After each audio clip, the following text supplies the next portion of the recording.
Morning, Chris. Good morning.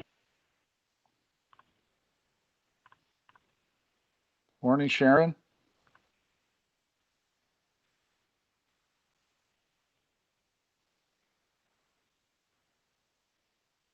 Good morning, all. Hello, Martin.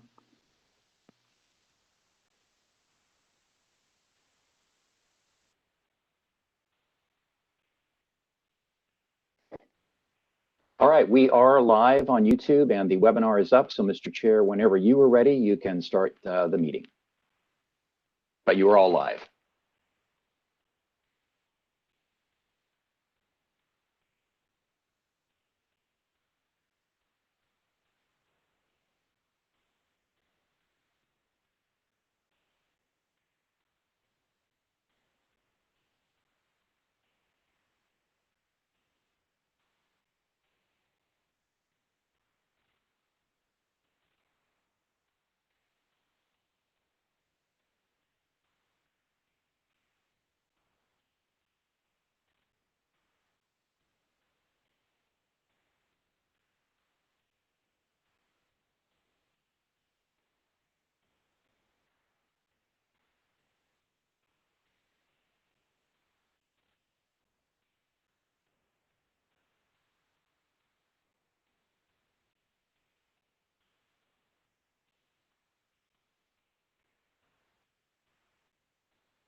Hello. We can hear you, Mr. Chair. Thank you, Tom.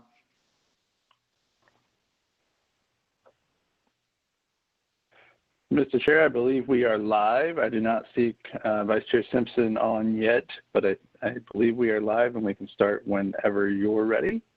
Okay. And we can do a final check and see if Commissioner Simpson is on.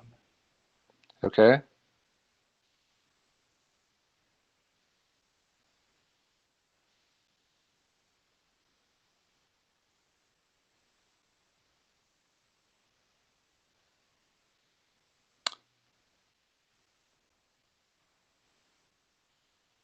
Chris, can you hear me? Yes, I can. Okay. Yep, you're live, Okay, and I think everybody can hear you, sir. Okay, great. Let's just wait one more minute for Orlando.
Okay, it sounds like Orlando is on. So welcome, everybody. Welcome to the July 16th meeting of the Oregon Transportation Commission.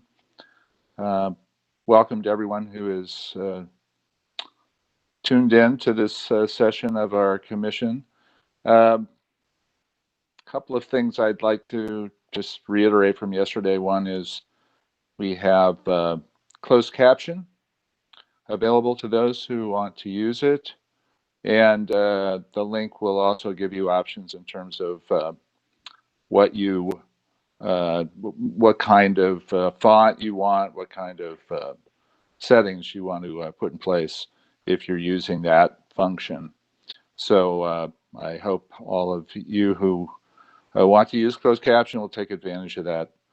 The other thing I'd like to make sure I mention is with respect to the public comments that have been submitted to us. We've received those. I want everyone to know that we are reviewing that. We have reviewed them, and we will look at them as we go forward. I appreciate everyone submitting them. We want public comment. It's a little different than when we're live and in person to be doing these meetings virtually in the COVID environment, but the public comments are very important to us, so I encourage people to continue to submit them. We will continue to look at them carefully, and appreciate everyone's participation through written public comments, particularly those of you who are used to being on our meetings and appearing in person. So again, please continue to submit written comments. So with that, today's session is a workshop on our developing strategic plan. And I'll just, I think I'll have Chris make a few comments as our first agenda item here in terms of introducing the workshop. And then I'll make a few comments. So Chris? Yeah, thank you, Mr. Chair. Mr. Chair, members of the Commission, for the record, Chris Strickler, Director of Oregon Department of Transportation. Just by way of opening, I wanted to mention that we're in this conversation now regarding development of a strategic action plan. And there are a few things that are really important as we start down that path. One of the things that's significant for us is we really want to combine these efforts and have a joint ODOT OTC joint strategic action plan. The purpose there is to reach tangible outcomes, and it really demonstrated outcomes of things that the Commission has been really asking for quite some time. It's also a goal to, or one of our goals is to really simplify the efforts. And so instead of what could be hundreds of different metrics that we're measuring towards, how do we simplify that down to some smaller number? And what we have is draft in front of you, and that you've talked about before has been really three main priority areas. And those priority areas, I think, are important because it really brings some simplicity to the efforts. Now, there's nothing simple about it. So when I say that, I recognize that I'm not saying that the work is simple. I'm not saying that the efforts in front of us are simple. But what I am saying is if we can narrow down to three priority areas, and then within that, goals that we want to achieve to accomplish those priorities, or the lenses that we want to evaluate all of our decisions through in order to achieve those goals, it really becomes repeatable, and it becomes something that everybody that's inside the agency can get behind, everybody that's inside the agency can repeat, everybody that's outside the agency can do the same, and it becomes clear what ODOT is about.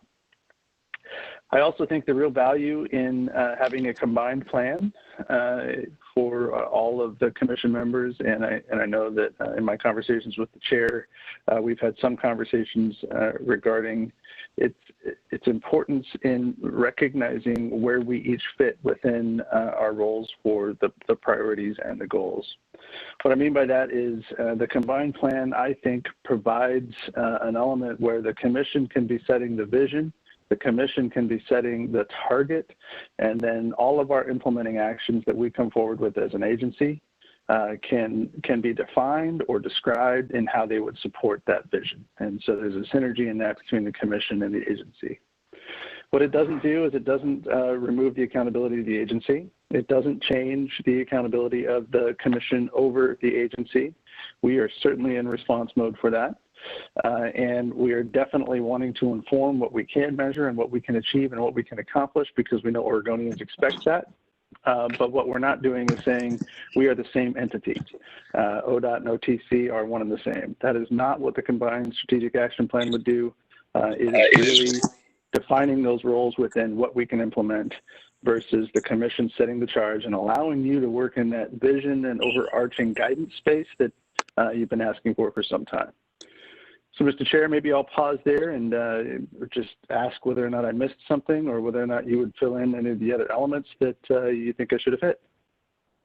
So thank you, Chris. I certainly agree with all of that. And I would just say that these conversations between you and I have been going on for essentially your entire tenure as director, and really even a little bit before that as a candidate to be director. I want to say a couple of things here about why a strategic action plan. I think that the planning documents that we've had in place over time are important, and we should continue to have them in some form. But I also think that there has been recognition by both the agency leadership and certainly by the commission that we are in a different time. I think historically, the department has been largely a service delivery. For example, DMV would be a great example of delivering a service to the public. And in terms of the assets that we manage, that we build and maintain, highways, bridges, culverts, and a range of other things over time. So really a service delivery and an asset delivery and management agency. But I think as we've all acknowledged at various times, we are now in an era of change in transportation and change in the world. And to some degree, that's been accelerated in some aspects by the COVID environment that we're currently working in. This meeting itself is an example of that. We've not historically done these meetings virtually. We are doing them now because out of necessity. So I think change is just a natural part of the environment now. And my view on having a strategic action plan has been that we need a tool that helps us work on action items in a changing environment and in tighter timeframes than we've maybe historically needed to, because a lot of our work has been in areas that we've been working in a long time.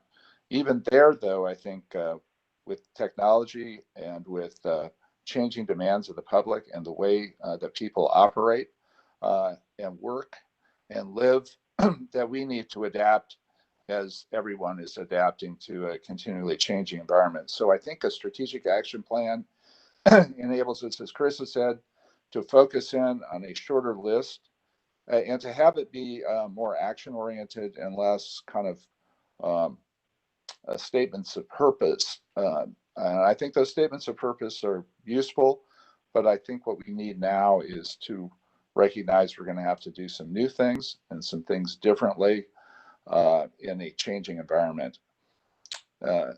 Consistent with that, I think the time frame that we're working with here is necessary, because rather than having a plan that would last 10 or 15 years, we need to have more active plans on shorter time horizons that over time allow us to manage change and change externally that we're responding to, and change internally that we feel is necessitated by the environment we're in.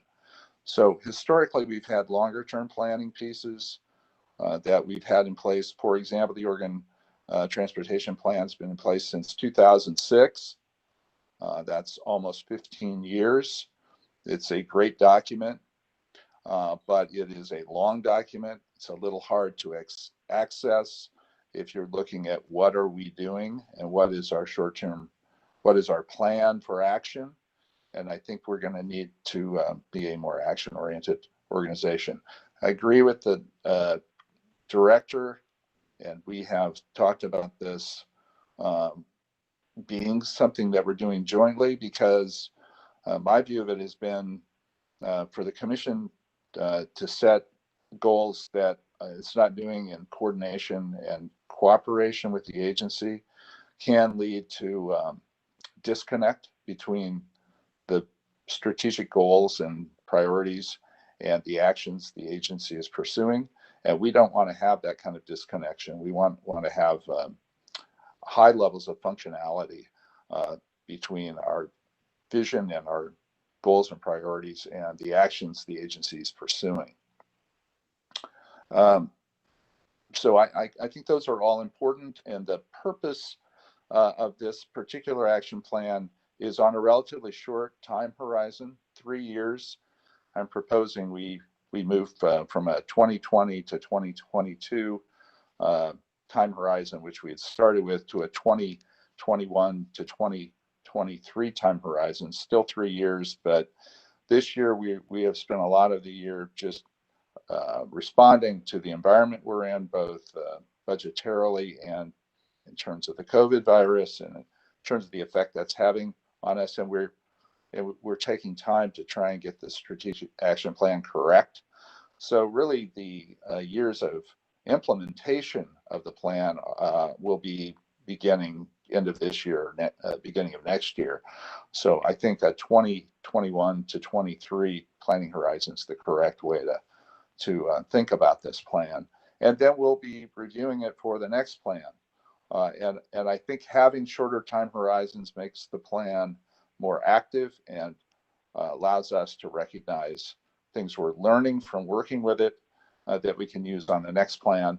And it keeps the whole process of what our action priorities and what our action goals and their implementing steps and actions will be. So I want to make sure that we're thinking about this as a very active, living document, subject to change, likely to change even in the current planning horizon, 21 to 23, and then certainly it will inform what we do going forward, 24 and beyond. I like the fact that it's relatively short so we can access it. Now, just one more comment. The implementation plan is the element which we have not begun, and that work will be led by the department coming back to us, the commission, with a recommended implementation plan. And the specificity that some commenters that we've heard from are looking for, and that we ourselves are looking for, will largely come in that implementation plan, which the department will develop and then present to us for comment and eventually commission approval. So we are not done with our draft by any means. Today we'll both be looking at trying to finalize and approve the priorities and goals we've been working on.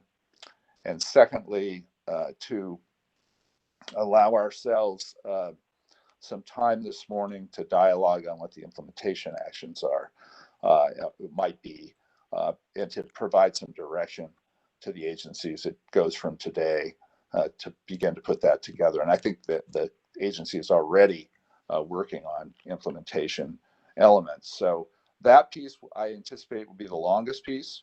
Very short, if you just think about it in terms of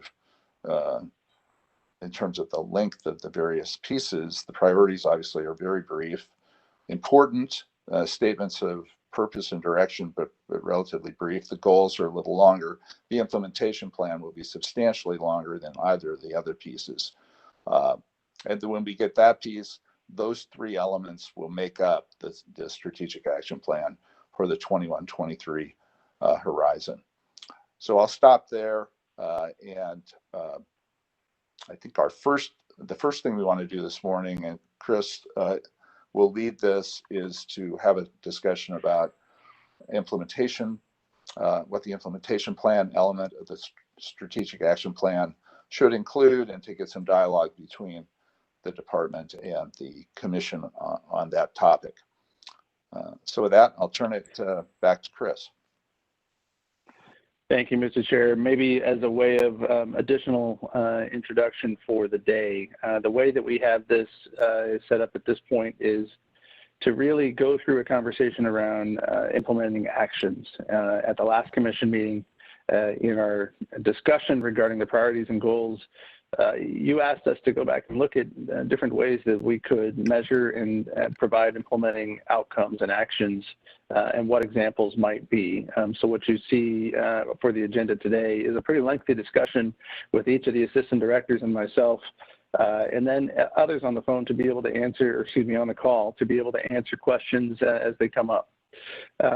the assistant directors will lead us through each of the individual priority areas, but it's not, this first portion of the agenda isn't intended to be the endorsement of the strategic priorities. We want to make sure that we get some of those actions in front of you so you can see how we can measure.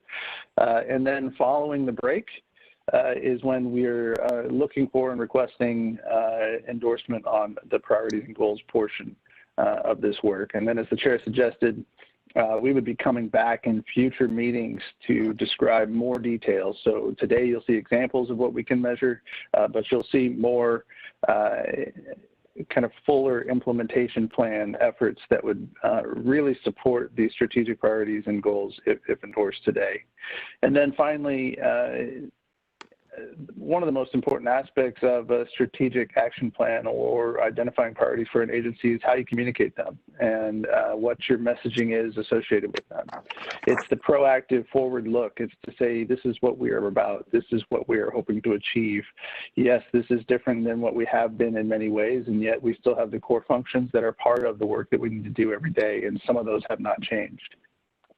It's being intentional about those conversations and recognizing that in order to have a dialogue with the public so that they understand what we're about, we have to be strategic and we have to be intentional about what we're doing. And that's part of this simplification, or at least this approach that you have in front of you.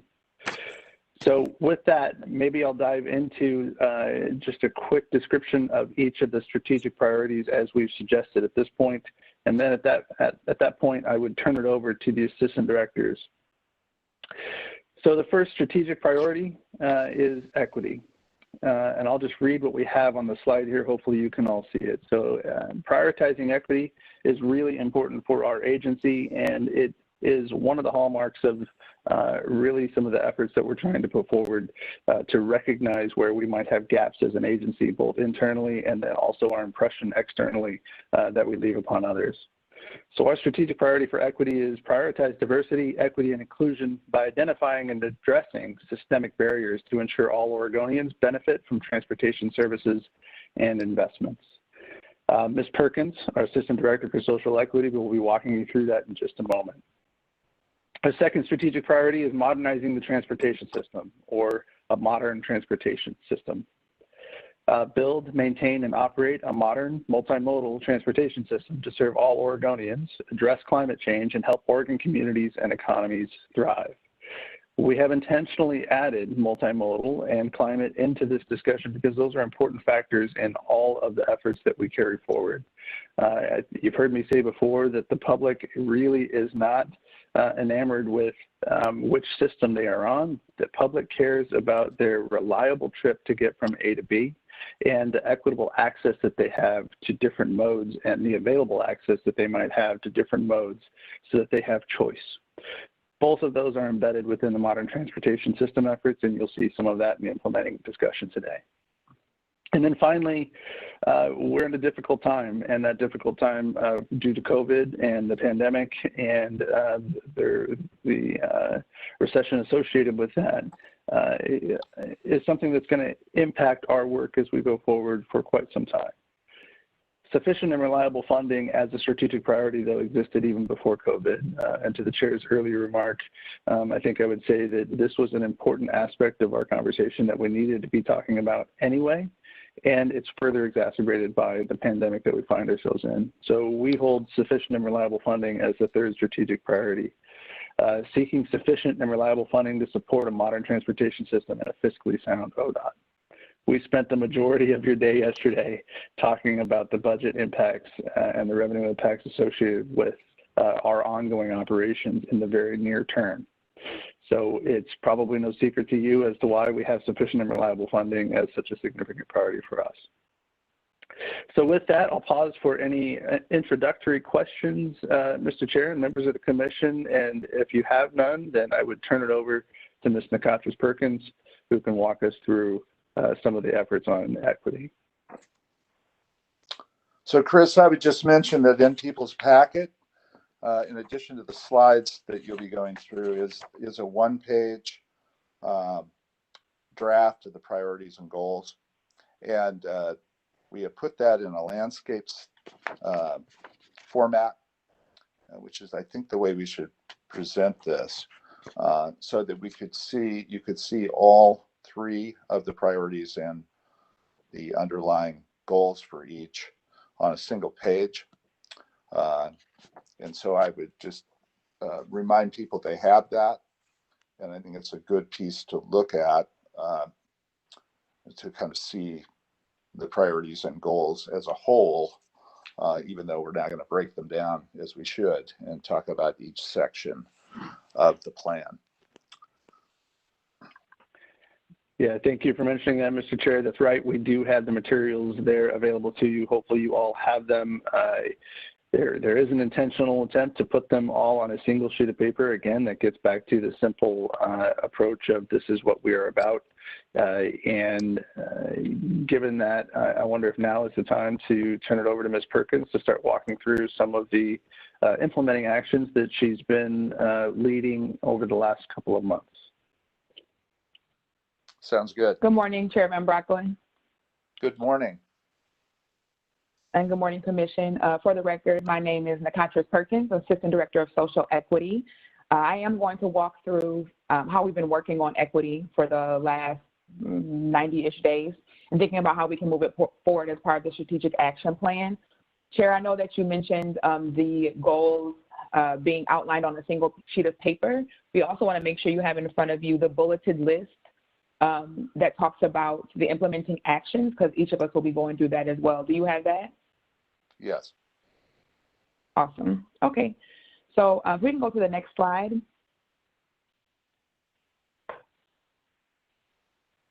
Oh, and the next one too. Great. So here are the overall goals for equity. These are the things that Director Strickler just went over. So I actually won't spend a whole lot of time in this space. My goal in this moment is to, one, manage the time from the beginning so we're not rushing at the end. So I want to go over the things we've been working on and then really spend some time talking about some of the actual implementing actions that have been offered to you in your packet, and then open it up for questions. We can go to the next slide, please.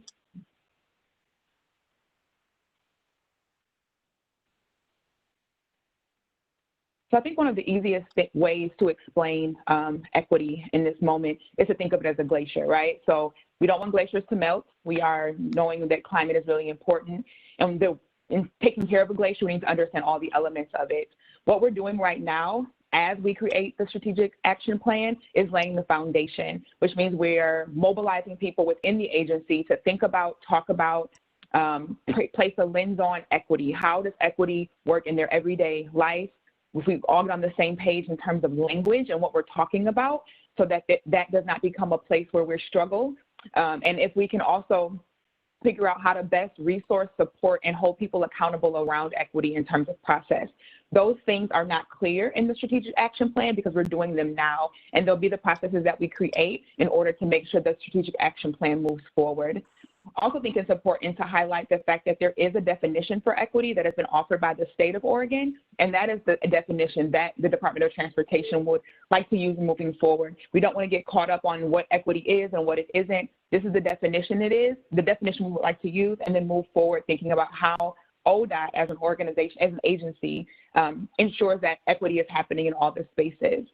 That first layer under the glacier is one of the most important layers in terms of making sure a glacier doesn't melt. And that's where the Strategic Action Plan lives.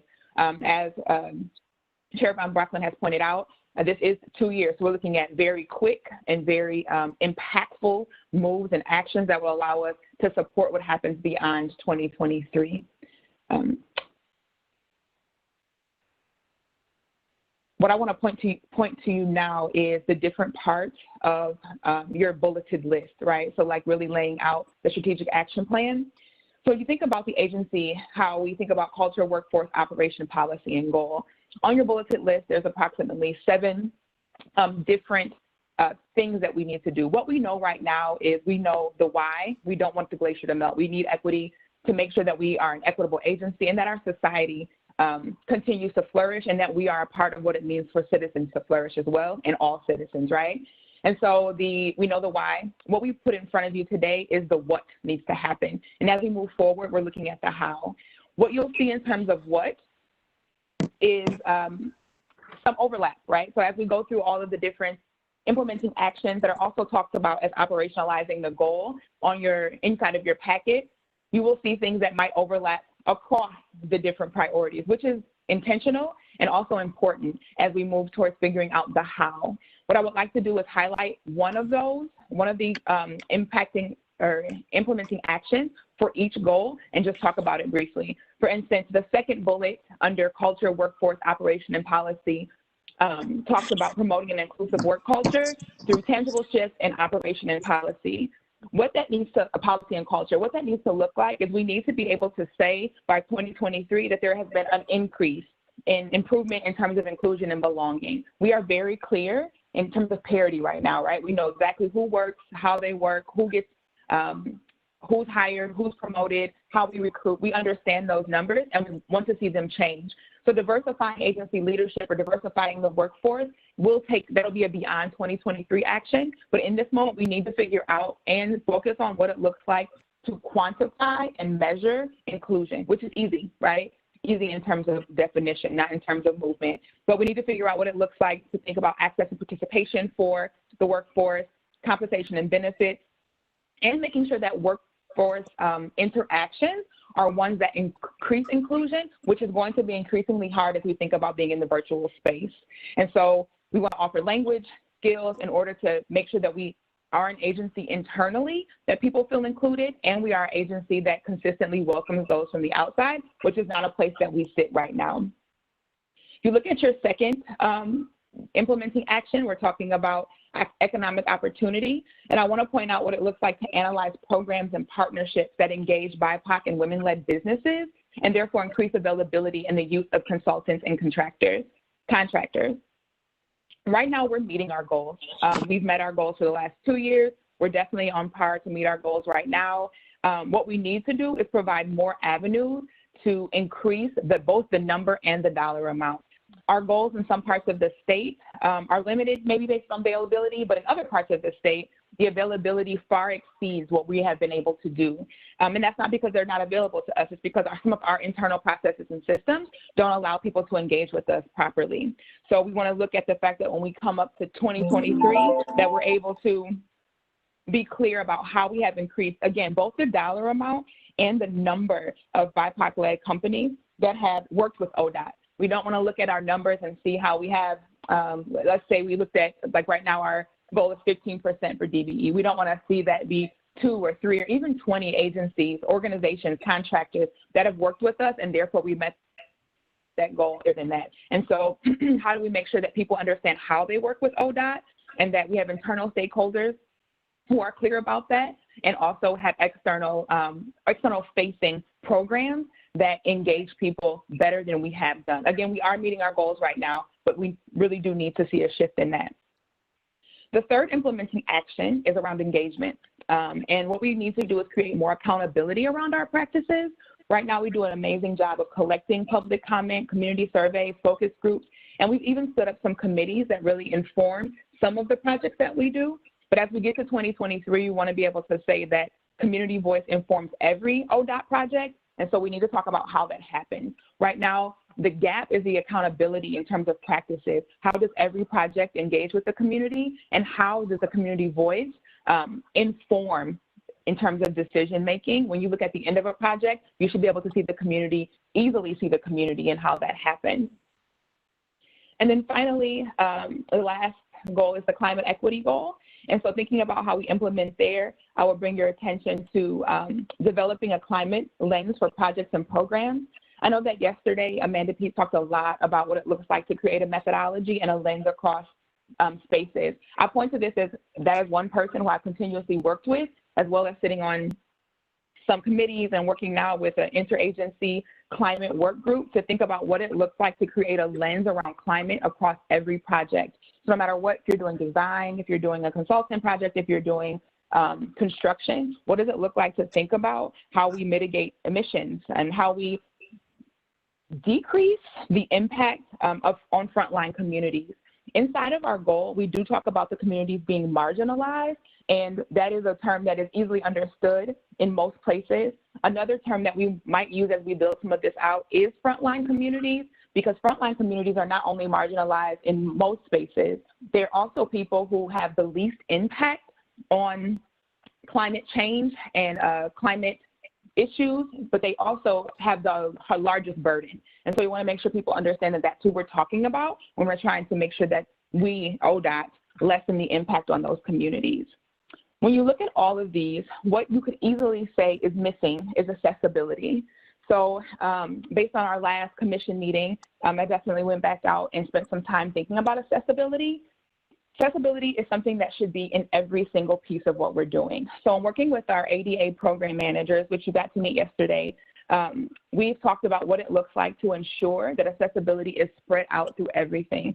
There's a list of about 10 to 12 questions at this moment for each of the given goals and how that looks. So it means that in thinking of economic opportunity, how are we ensuring that every entrepreneurial training and business incubation is properly resourced and people have the needs in order to be engaged in what we're offering? And additionally, how are we intentionally considering marginalized communities in terms of accessibility, whether that be physical accessibility, mental accessibility, or accessibility at this point of certain types of technology because we're online. When you're looking at workplace, how does our culture include disability communities? And how do we have meaningful inclusion of people of varying abilities?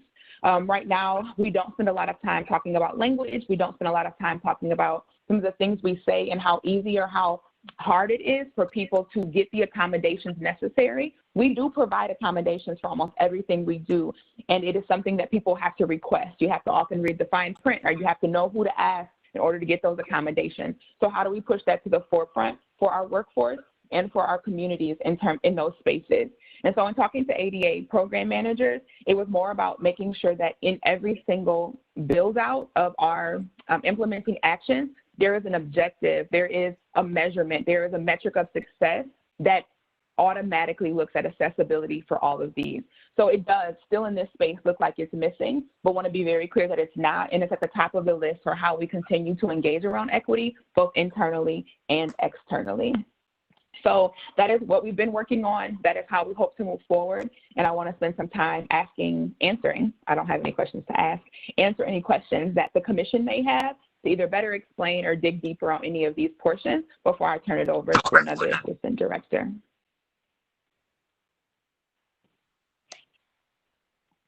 So questions?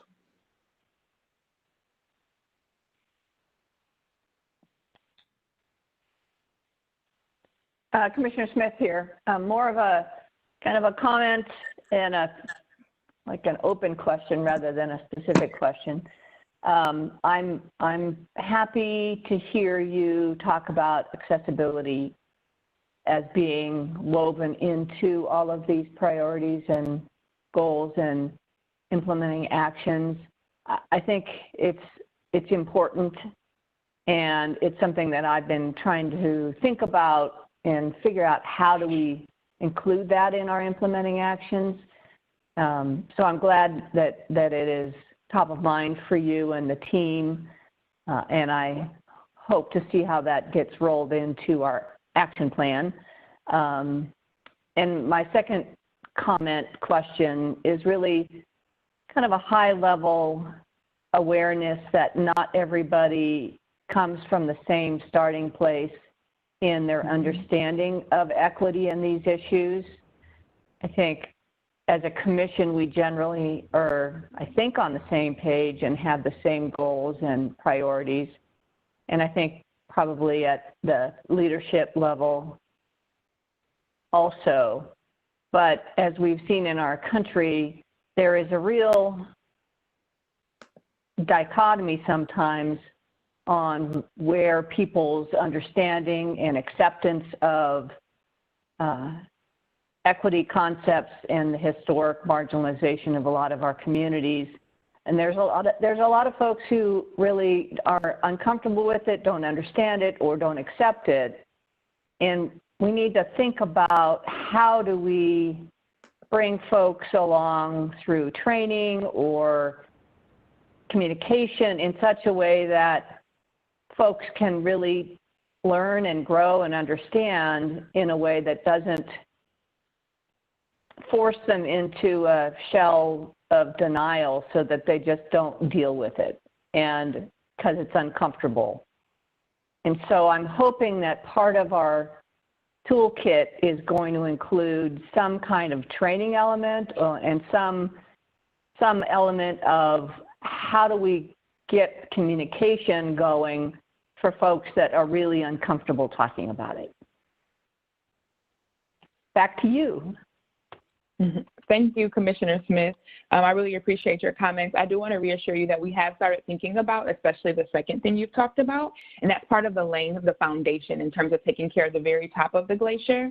So we have things in place to move in motion, hoping that we'll get our priorities approved today, so that one, we are starting to offer leveling so we can start the same place in terms of language, how to have an uncomfortable dialogue, and also providing resources for the entire agency, breaking it up into what it looks like for different, we've started to look at what it looks like for different regions, how we enter those regions. And so that rollout has started so that when we are able to get to the part where we're like, okay, we're going to implement a strategic action plan, we know who's uncomfortable, we know why they're uncomfortable, we've given resources, and we can move people the way that makes sense, as well as meeting people where they are, because we are definitely all starting in very different places. And so I want to be on the same page as we strive to move this forward. So I really do thank you for your comments, and want to reassure you that we are figuring that out, and we'll get in motion soon.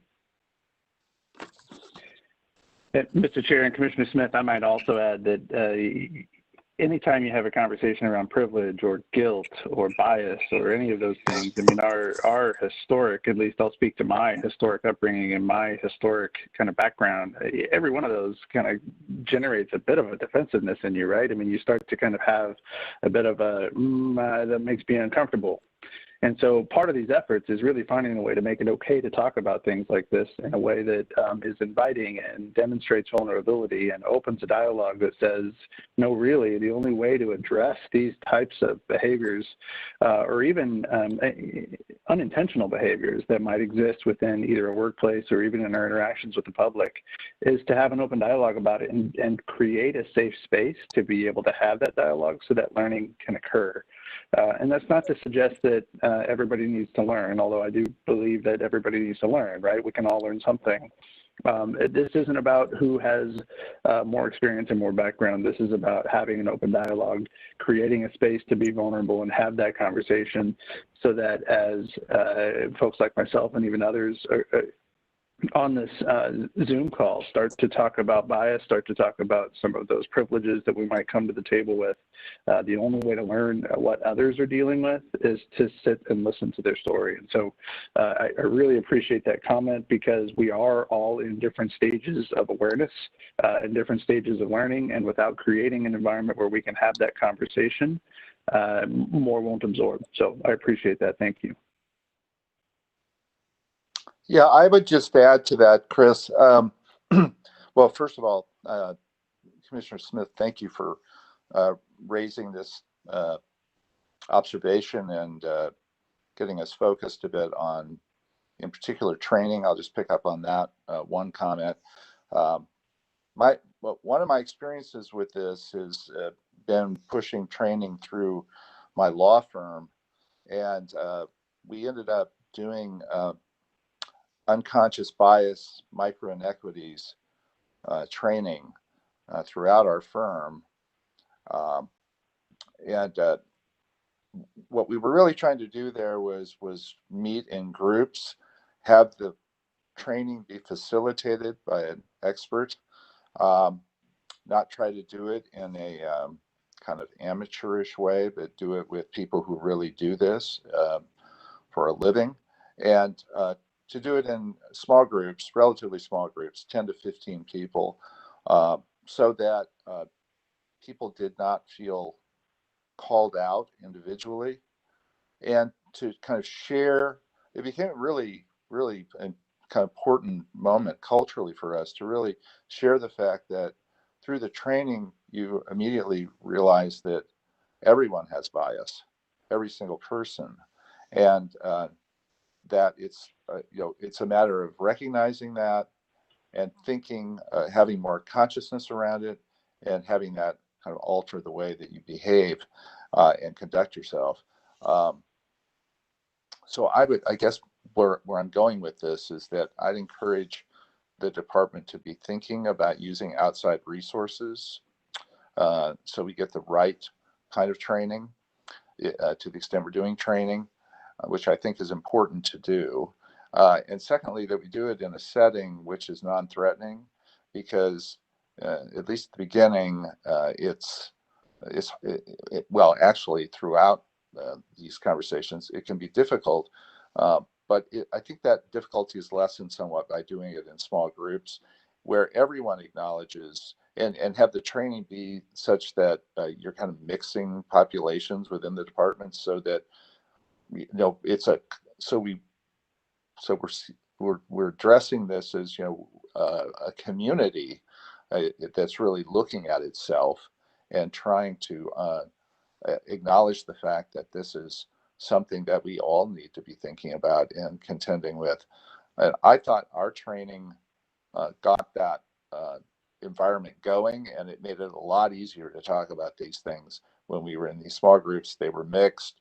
So, a person who is somewhere in DMV is sitting next to Chris Strickler, who's sitting next to somebody from some other department, and you begin to get really one of the main communication points that you get through that kind of training is that we're all in this. This is a process of trying to kind of up our game, understand things better, and just take some personal responsibility and realize that you're not being singled out, that we're really all trying to get better at this. So it's as non-threatening as possible.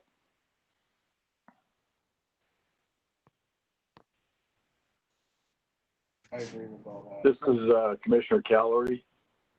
I'd like to make an observation, I guess. I know it's fairly easy. I'm not sure that's the right word, but I'll use it in this case. It's fairly easy to look at the disadvantaged communities in urban areas. They have been identified, both they've been self-identified and they've been identified from outside sources. But one of the things that I've observed in rural Oregon is there is a cultural bias, I guess you would say. It's changing, but initially it was a cultural bias that young men didn't really need to finish school. There were always good jobs out in the woods or on a fishing boat or something like that, agriculture, whatever. And they weren't encouraged to go on for an education. So you had a group of people who moved through the system that really didn't have the educational background to take advantage of opportunities. And at the same time, there was this bias within that rural community or this rural culture that young women didn't need to necessarily go on, let's say, beyond high school because they were going to marry one of these guys that had, a good job in the woods or a good job on a fishing boat or whatever it was. And here it's created another cultural attitude that is played in a lot of parts of the world where people don't have the educational background, they don't have the economic opportunities when they come there. Simply an opposite. I don't pretend to be a social scientist or anything else.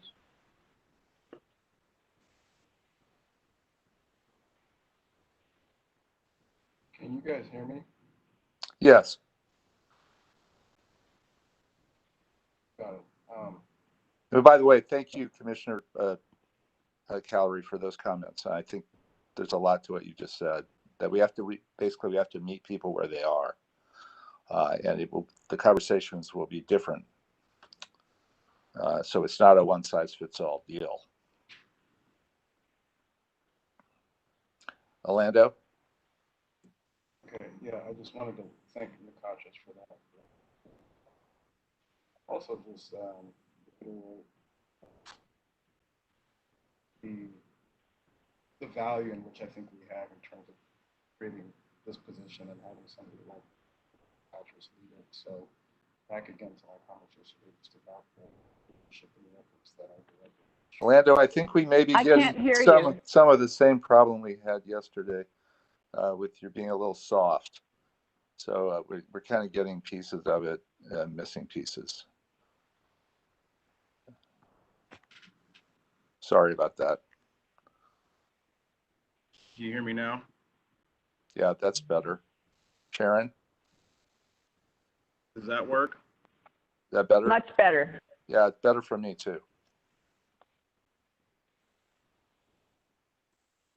All right, that's pretty good, right? Yep. Okay, so I was going to say I wanted to thank Nicotris for the update and just double down on my comments from yesterday about Director Strickler and his vision and direction he wants to take this agency in. But I just want to make sure that people understand that I don't think this is necessarily about a particular group of people and just this uncomfortability around this topic of privilege and having these conversations out in the open. I think it's more about the system, and the system really is government. And what has government done to protect its citizens, which actually uphold the government, which pay to support government and actually pay for people's wages that work within government. And as we start, peeling back that onion, I think it's prudent and humbling to me to see what ODOT is doing that's actually so transformational compared to other public agencies. And ultimately, I believe that there is a way here in which, with some of these adopted strategic goals and strategies that are going to enable us to kind of push other agencies to start looking within and reevaluating whether or not if they're actually providing the entire public return on investment we're all paying into this. And I think that's where it starts. It has to start from the top. And so I just wanted to thank Nicotris and her efforts on this and support the work that is being invested into this. I know it's not going to be easy. It's going to be a long journey, and there's going to be hurdles, and there's going to be hiccups, and there's going to be a lot of people that are unfortunately going to push back. And that's the real problem.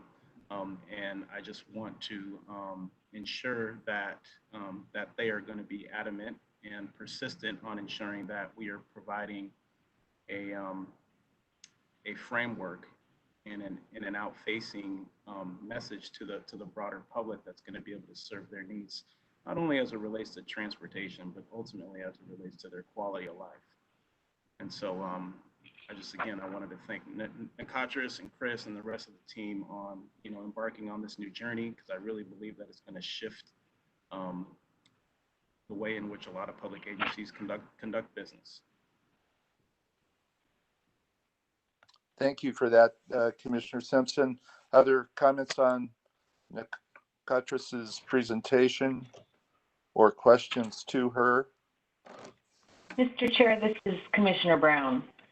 And I want to also thank Ms. Perkins for kind of laying out our priorities, our goals, and looking at those. And one of the things that I want to jump on what Linda was saying was that my frustration in government over the last probably 15 years has been around the state's DBE goals, what we're doing, and giving opportunity to people, people of color, looking at small businesses, women-owned businesses, disabled veterans, et cetera, going on down the line. And I've worked closely with Business Oregon and some of the other state agencies that were tasked at looking at opportunities to contract out, and it just wasn't there. The same goals were always put forth, the same things were always happening, and we weren't really being proactive and really trying to encourage people to start a small business or to do any of these things because of the way we contract. And so I think that I look forward to the economic opportunities that it's going to bring to this population that hasn't had opportunities, and that I think the Rose Quarter is an example of the conversation we had yesterday with the DBE goal and where it's going with that. I just think I applaud ODOT for taking the lead. I hope that some of the other agencies in the state will also work towards this with us, and that we can't do it all, but it starts with someone, and I'm glad that it's starting with ODOT. Thank you, Commissioner Brown. Great comments. So other comments or questions?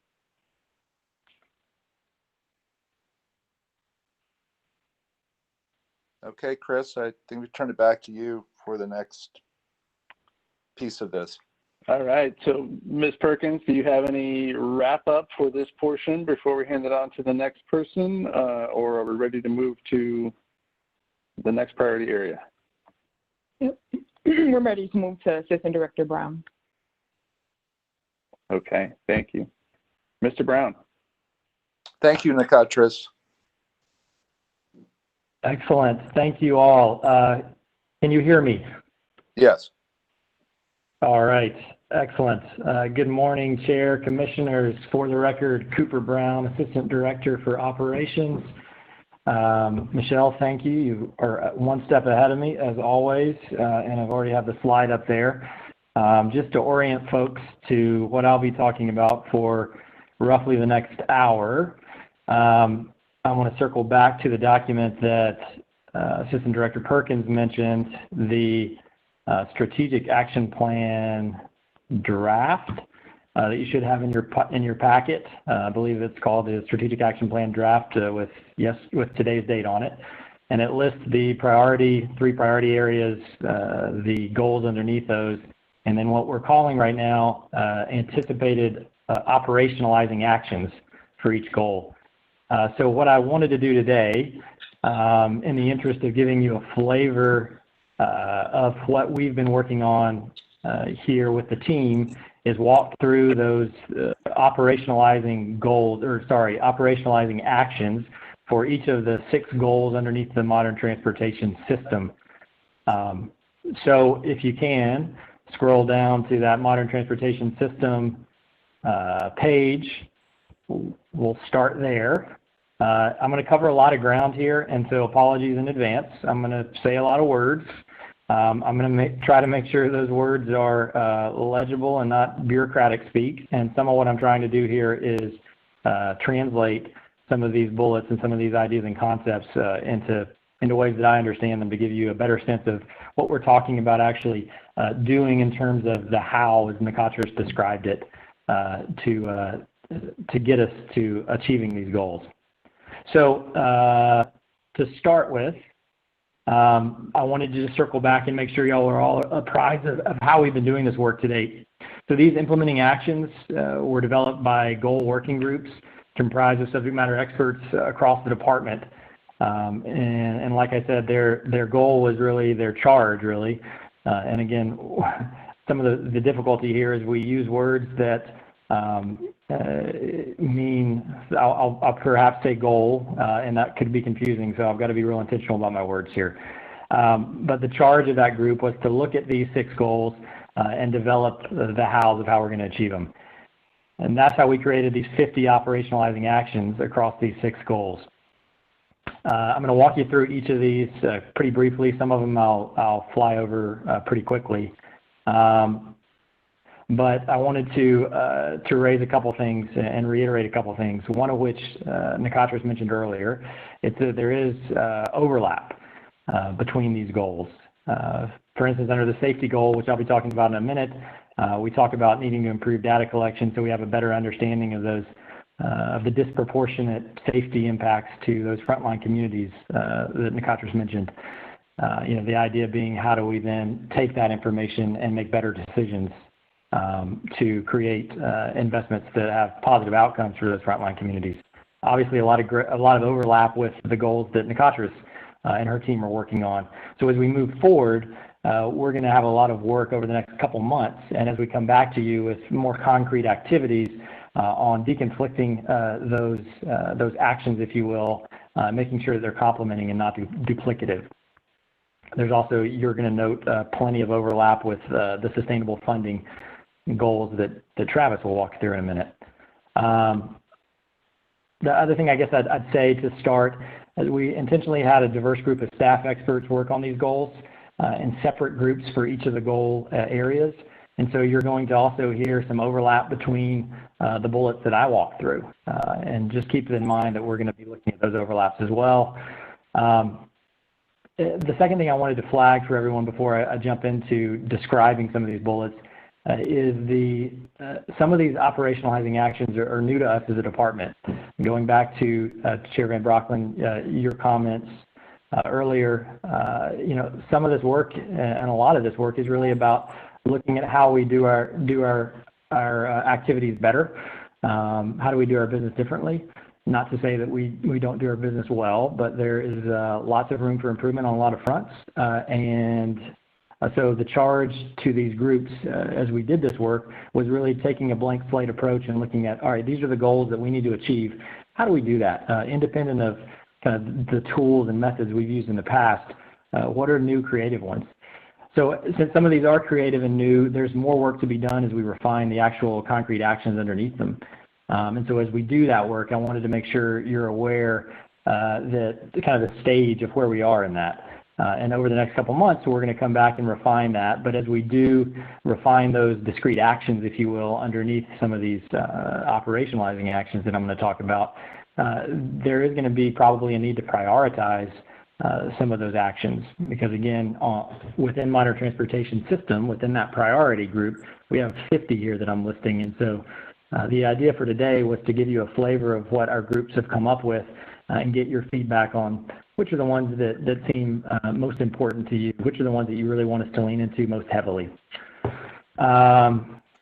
The other thing I flag real quick is these lists of bullets aren't really in prioritized order. I'm going to probably reference them in terms of numbers just so you can follow along. But the intent was not to have them in prioritized order. That said, I would say the bullets towards the top of each list are the ones that we collectively think are the most impactful and probably where we can have more bang for our buck, if you will. And so we're really proposing those as ones we lean into most heavily, but all of the ones on here are things that we think we can do and welcome your direction on. So with that, and please feel free to interrupt me at any time if I'm going too fast, if I'm not being clear, and I'm hoping to leave ample time for us to discuss and for you all to get your feedback. So I'm going to go through these rather quickly since there is so much to cover. I will probably go through all of the goals for all of the actions for all of the 6 goals, not pausing between, because I fear that if I do, we'll probably get bogged down in goals and not get all the way through. But let me just pause there and see if that sounds like a good approach from y'all's perspective, or if you'd rather me stop after each goal, I'm certainly happy to do that. What's the pleasure of the commission?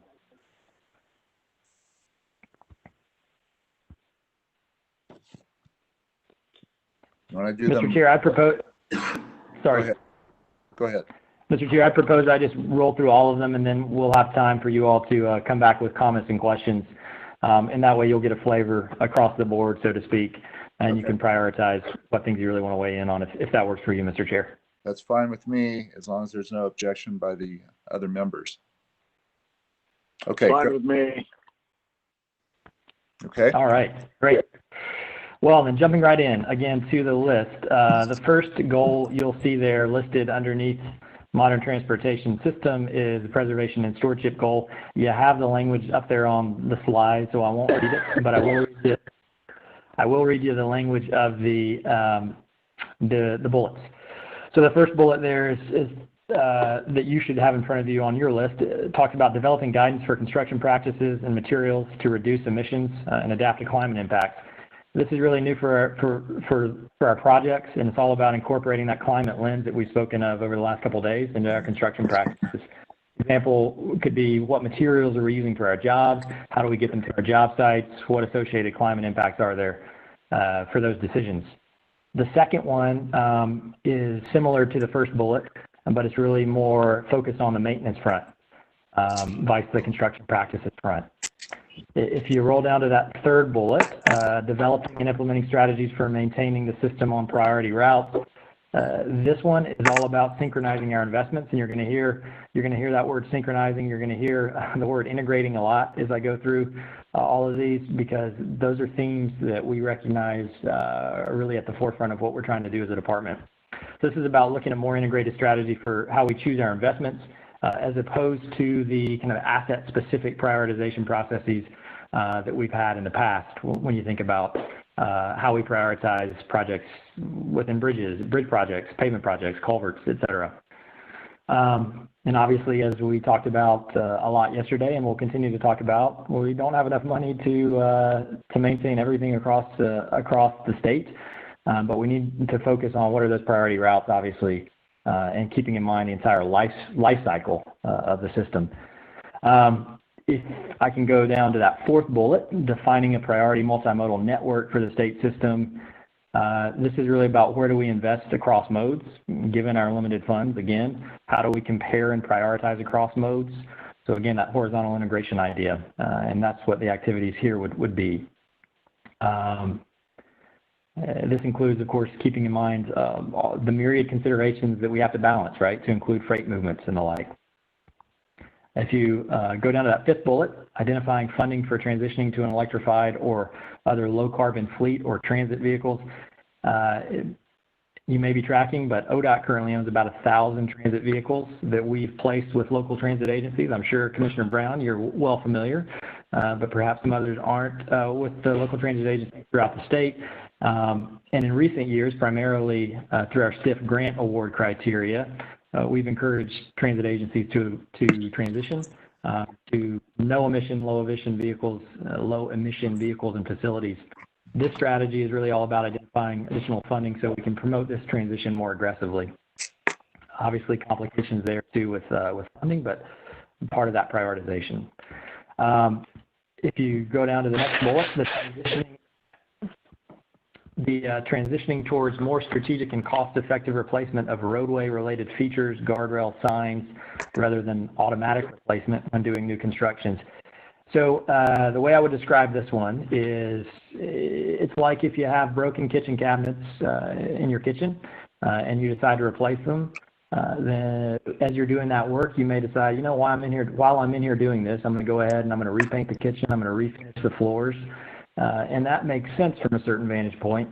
But if you've got a limited budget and you got the rest of your house to repair, probably not the best way to make your decisions. Sometimes we do that with projects. And so this is more about making sure that we're intentional with those decisions, recognizing the broader need across the system. You know, I'd be remiss if I said we do that all the time. We don't, but at times it does happen. On the flip side, we sometimes do discrete work where we go in and say we're going to do a paving project, but then we get input and requests from the community to do additional work, such as lighting, while we're in there. And so really this strategy is about how do we balance those competing demands and approaches to how we do our work. If I can scroll down to the seventh bullet, I believe, improving indicators and data. This is really about creating more nuanced indicators that allow us to better target investments within assets. So within assets are the keywords here. So for instance, instead of knowing just that we have so many miles of pavement needs across the state and having a strategy to repair them based on geographic distribution or some other kind of balanced process, this is more about having more data to understand what are those needs within those priority areas, and better able to target then what are those most urgently distressed patches of pavement that we need to get at. So it's really the data focus there. The eighth one down, creating a structure to support communications and ensure understanding of investments and disinvestments. Keyword here is communications. I'm not going to go too into that one since we have a lot to cover. I think it's pretty self-explanatory there. The ninth one down, is developing guidelines to support following investment strategies to optimize available funding as outlined in the Transportation Asset Management Plan. There's some redundancy here with the bullet 2 above, talking about improving indicators. But suffice to say, it's really more about looking at that through our Transportation Asset Management Plan. So it really could be a sub-bullet of that. The last bullet underneath this goal that you have before you, targeting % of projects able to implement design and policy guidance from the Blueprint for Urban Design. As you'll recall, probably the Blueprint from Urban Design is a relatively new ODOT guidance that's intended to help us better design for the needs of primarily those urban users. So this bullet and the subsequent work would be geared towards those urban areas. And of course, we have to balance that with the rural needs, which will certainly be a factor. So I'll maybe pause there real briefly in case anybody needs a break or needs me to slow down, wants to give me guidance on moving through the rest of this. But that's the first goal area. And then if I don't hear anything, I will move forward with going through the safety goals. Are there comments? Sorry. Oh, no worries, Mr. Chair. Are there comments for Cooper at this point in his presentation? Sorry to interrupt. I just want to remind that everything's being captioned, so just please speak as clearly as possible so that I can take everything down on the record. Thank you. This is Commissioner Calery. Commissioner Calery, yes. On the creating a structure to support communications, I would like to see a little bit more focus on the capabilities and experience of ODOT personnel to provide input to projects. I know it happens at a lot of areas, but I think we've got a lot of very experienced people that can add to the body of knowledge to make these projects more efficient. Just a comment.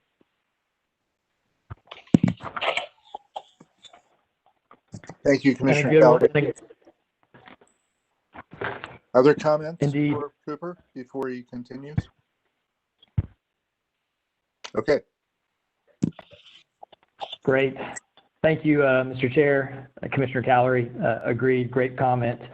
And we'll certainly incorporate that in. And to our closed captioning colleague, I will try to go as slowly and speak as clearly as I can, neither of which are really strong suits, but I will do my best. So thanks for that reminder.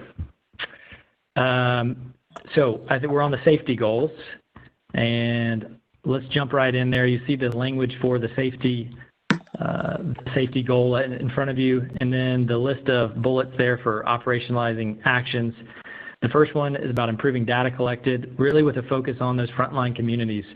And I mentioned this in my opening. We talked about it a little bit with Assistant Director Perkins. Developing ways really to better understand how frontline communities are experiencing those disproportionate safety risks, and then creating those processes that take this inequity into account and making decisions accordingly, right? Another element of this one is closing the time gap on our data. We currently make decisions with about a 2-year lag, so we can be making decisions now based on data from 2 years ago. And much of this is because we have somewhat antiquated data and tracking systems that require long process times. So there's plenty of room for improvement there and discrete actions we can take. The second one here, the second bullet underneath safety, pursuing changes in law to allow for data collection for those incidents non-involving vehicles. So the current law requires crash reporting when a motor vehicle is involved, but we don't have any requirement nor a database to collect data for those crashes and accidents not involving a motorist or a vehicle. Now, obviously, the majority of fatalities and serious injuries aren't in this category. But as we promote active transportation more intentionally, this is really about how do we also make sure that we have data capabilities in terms of databases and access to glean that data and help us make more informed decisions in the space where people are walking and biking and those complementing investments. The third bullet, working with law enforcement agencies around operational efficiencies, pretty self-explanatory. How can we work better with state and local law enforcement to develop those standardized processes that allow that efficient dissemination of information? What actions do we take when law enforcement isn't there?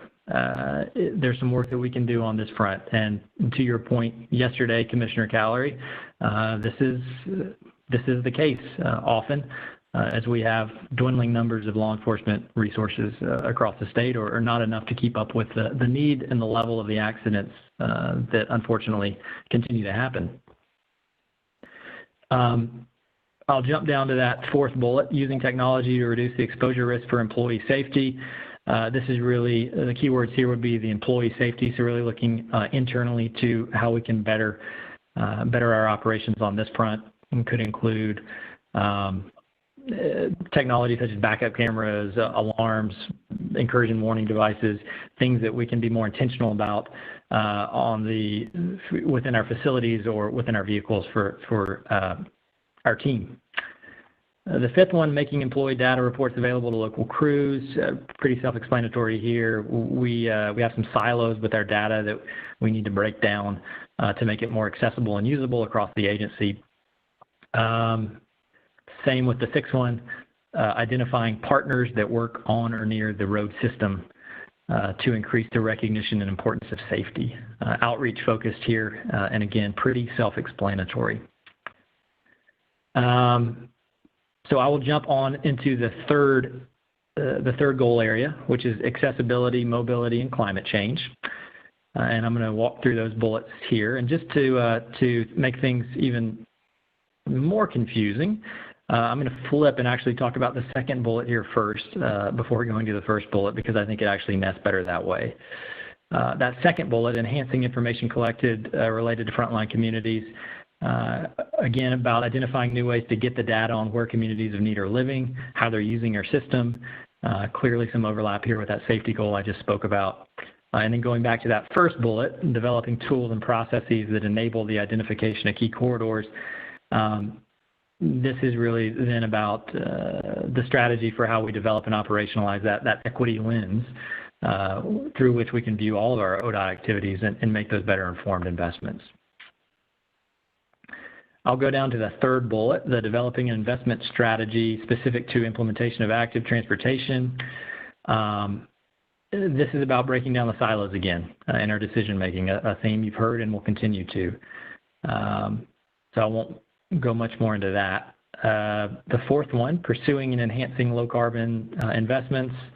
It's really a sub of the above bullet, but really with that focus on active and public transportation programs and decisions.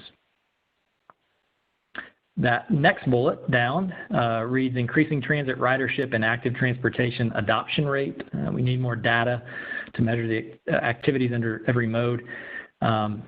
What actions can we take to increase the adoption to modes other than cars, as discussed yesterday? Plain and simple, and pretty darn important. The sixth one, defining collaboration strategy that considers various players, et cetera. This action is about partnership and making complementing decisions with other agencies. One example here is the way that we're incorporating data from other agencies into our existing traffic counting system, which helps us make decisions. Obviously, having a two-way street, no pun intended, for that data serves us, and it also helps those partner agencies make better decisions when we can leverage each other's data. So it's that type of action that we're talking about here. Number 7 is building an understanding of charging infrastructure needs to enable transportation electrification. As you all heard and talked about a bit yesterday in the Every Mile Counts presentation from the agency directors, there's a lot of work to be done on the electrification front and also the alternative fuels front, such as where charging stations are most needed in order to promote the transition to electrification, right? So as Director Strickler mentioned yesterday, one thing to keep in mind, there are equity issues at play here. For instance, if you don't live in a single-family home with a garage or outlet readily available, but instead live in an apartment building, you likely don't have the infrastructure needed to go electric, at least not readily available. So all this is wrapped up in the strategy. How then do we more intentionally address these realities? I believe it's the 8th bullet down, talks about researching how climate change and extreme weather impact the transportation system. Extreme weather due to climate change, as we all know, is continuing to have an impact on our system and will probably only increase, and it has particular impacts for our construction and maintenance crews. So this strategy is really all about what are we going to be doing in terms of identifying resources that we need to put towards those new events, such as flash floods, landslides, more devastating forest fires, et cetera. So think here, better drainage designs and increased maintenance of culverts for areas of increased precipitation, for instance. The final bullet under this category is improving personal safety with transportation options.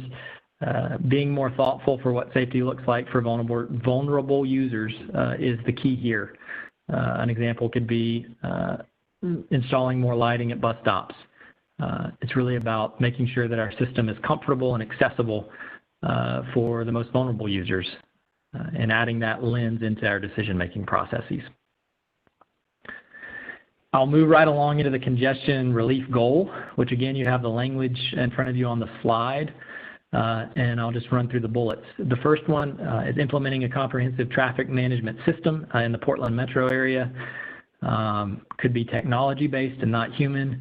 The key element of the strategy, key elements, I should say, are technology and partnership. On the tech front, we're really talking about leveraging technology to automate some of our transportation monitoring and management activities.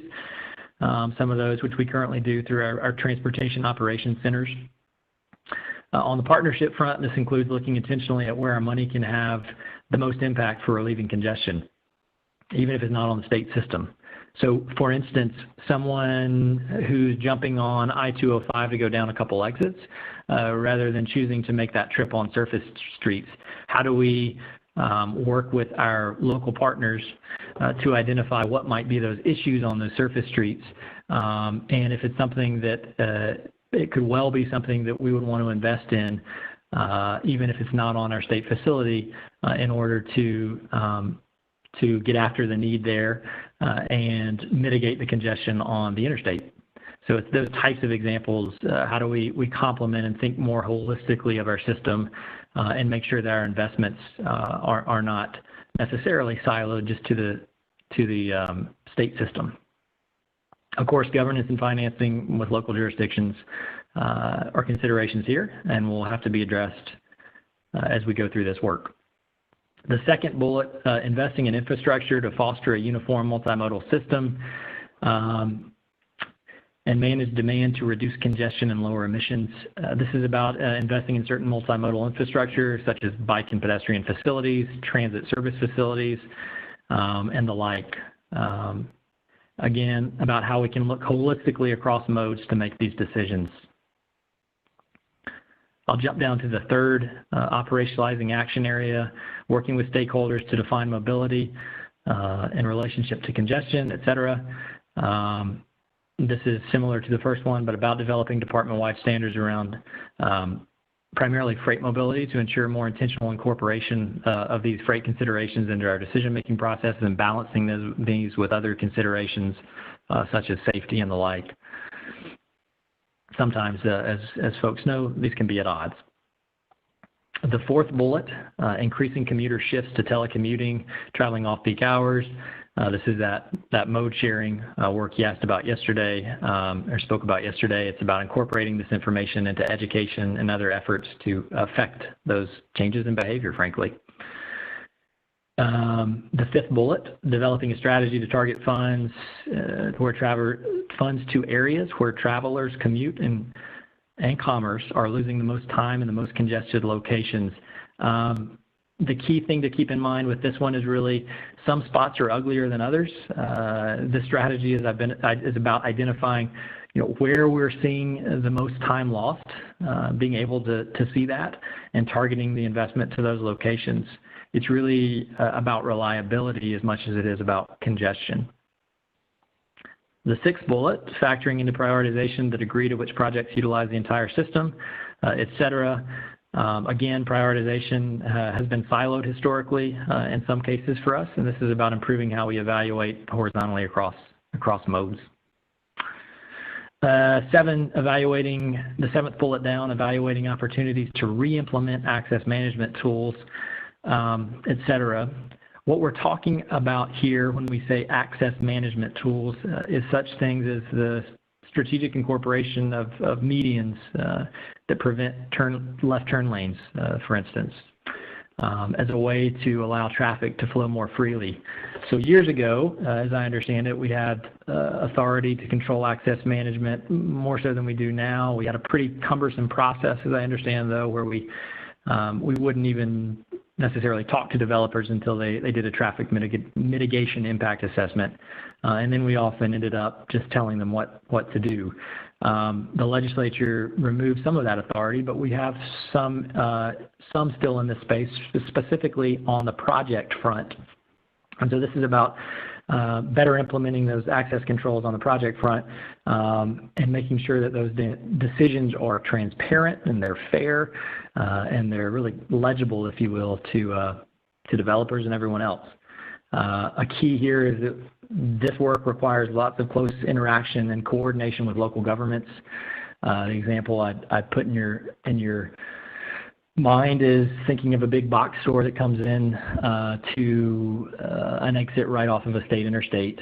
We don't have the ability to dictate to that company that they need to upgrade intersections, knowing that there are going to be impacts to the state system because of that arrival. So it really requires a lot of coordination with the city as they talk through those land use issues with that company in this case. And there's a couple of examples which I'm sure most of you are familiar with around the state. The eighth one down, enhancing incident management system to reduce non-recurring delay. This is about being more nimble with our incident response, similar to one of the safety items I talked about. So I won't go much more into that in the interest of time. The ninth one down, I believe, is supporting the development of statewide trip reduction policy as part of the Every Mile Counts effort. The idea here is really to set up a statewide trip reduction program of the likes of Washington and I think a lot of other states. So for example, what this could look like would be us working with large employers to provide perhaps a bus service to and from the nearest transit stops to address that last mile gap. So in addition to helping us relieve congestion by getting folks off the road and promoting transit use, doing this would pay benefits to the employer as well in the form of perhaps reduced need for parking for their employees. So it's really looking for those win-win solutions like that that we need to take some further actions on. The 10th one, supporting development and implementation of mobility as a service. It doesn't matter if you take a bike share and then get on a bus and then take a train. This is about providing that unified gateway that manages someone's trip, all with one account. Lots of examples across the world of places that have done this well and are doing it well. The 11th, increasing focus on multimodal safety to reduce implications on system operations. This one goes back to the first bullet under the congestion goal and has a lot of overlap. It's really speaking to the multimodal and safety-focused actions of that comprehensive congestion management system. I'll move right along. Again, apologies for throwing so many words at you. I'm trying to get through so we have ample time to answer questions. The next goal area is project delivery. You again have the language in front of you. And I'll run through the bullets. The first bullet, refining processes for improving project scoping, scheduling, and budgeting. These actions are about improving how we deliver the best project for all users, from local communities to freight community. How do we operate more effectively and reliably? Obviously, recall some months back, our conversations around the Rose Quarter project and cost estimating there. That work is part of this bullet and this idea. The second one, ensuring project completed or under design appropriately integrate community impact and consider safety, et cetera. This is about intentionally balancing those competing demands and lenses that I've spoken about before. And one lens I might add here is one that you brought up yesterday, Commissioner Smith. It's that geographic distribution and making sure that that's a consideration we keep in mind. The third bullet under this goal, conducting a climate change and extreme weather vulnerability assessment and developing a strategy for adapting the transportation system. So similar to one of the bullets above, this is about replicating how we do seismic resiliency, where we identify critical routes, lifeline routes in the seismic context. And this is about replicating that model to identify those critical routes that already are or we expect will be impacted by the extreme weather associated with climate change. So on the coast, for example, we know water levels are rising. We're seeing increased maintenance and costs for some of our roads and corridors there. Extreme flooding and its impact on culverts is another area where this strategy applies. Fire dangers, yet another. So it's about identifying and forecasting these types of impacts and factoring that into our decision making.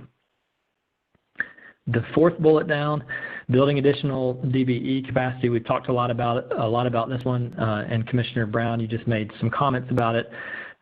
So I won't go too much into this other than to say really an across the state effort, not just in the urban areas. And as noted, we see this as a critical line of effort for the department where we can do more. Again, a lot of overlap with the work that Nicotris and just laid out for you in her presentation. So we'll have to be working closely like we will with all of these goals and actions. The fifth bullet down talks of building upon community engagement, other stakeholder input, et cetera. This is all about community and stakeholders, and again, about balancing those different concerns and really following through on the commitments that we make with stakeholders, given the fact that in some instances there are rather long timelines for the delivery of some projects. So that's another element here. The sixth and the seventh ones I think are pretty self-explanatory and pretty closely linked, so I won't even speak to those in the interest of time. Increasing system reliability for all modes and users, and then the seventh one down, I believe, is reducing closures and travel delays. The eighth one, protecting transportation assets from natural hazards through engineering design and strategic repairs and retrofits. Engineering design, I'd say, are really the key words here. What actions do we need to take to start designing our assets differently, like culverts that need to be widened or pavement that better accounts for unique climate and extreme weather impacts like we just spoke of. The next bullet, enhancing system redundancy through leveraging partnerships with local agencies. I think here seismic triaging, major bridges in need of load rating, parallel bike routes for bicycles and pedestrians in tandem with roadway improvements. All of these are examples here. It goes back to the point that Director Strickler made at the beginning of this meeting, where he mentioned, that ODOT's transportation system is not the whole transportation system. The users don't know, and frankly, they don't care who owns it, but we have to think more holistically of the larger system. So those are the implementing actions that we're looking into for those. I'll jump right into, we're nearly there, the innovative technologies goal and the actions that we've been talking about on that front. Again, the language for that goal is in front of you on the slide. We have a handful of bullets, I believe 5 or 6, where we're looking to really focus our efforts. The first, enabling transportation electrification, connected and automated vehicles by understanding the needs, et cetera. I won't read the entire bullet. This is perhaps the most forward-looking strategy of these technology ones. It's about investing in that connected ecosystem, which of course includes and requires us to stay engaged nationally, keeping up with the way that technology will continue to impact our transportation system and the country's transportation system. So what does it mean for us, and what roles do we need to be playing as ODOT to both shape that transportation system of the latter 21st century, and then how do we support that and have the resources to support it moving forward? Foundational to this, obviously, is that strong partnership with everyone from vehicle manufacturers to tech industries, system stakeholders across the board to the legislature.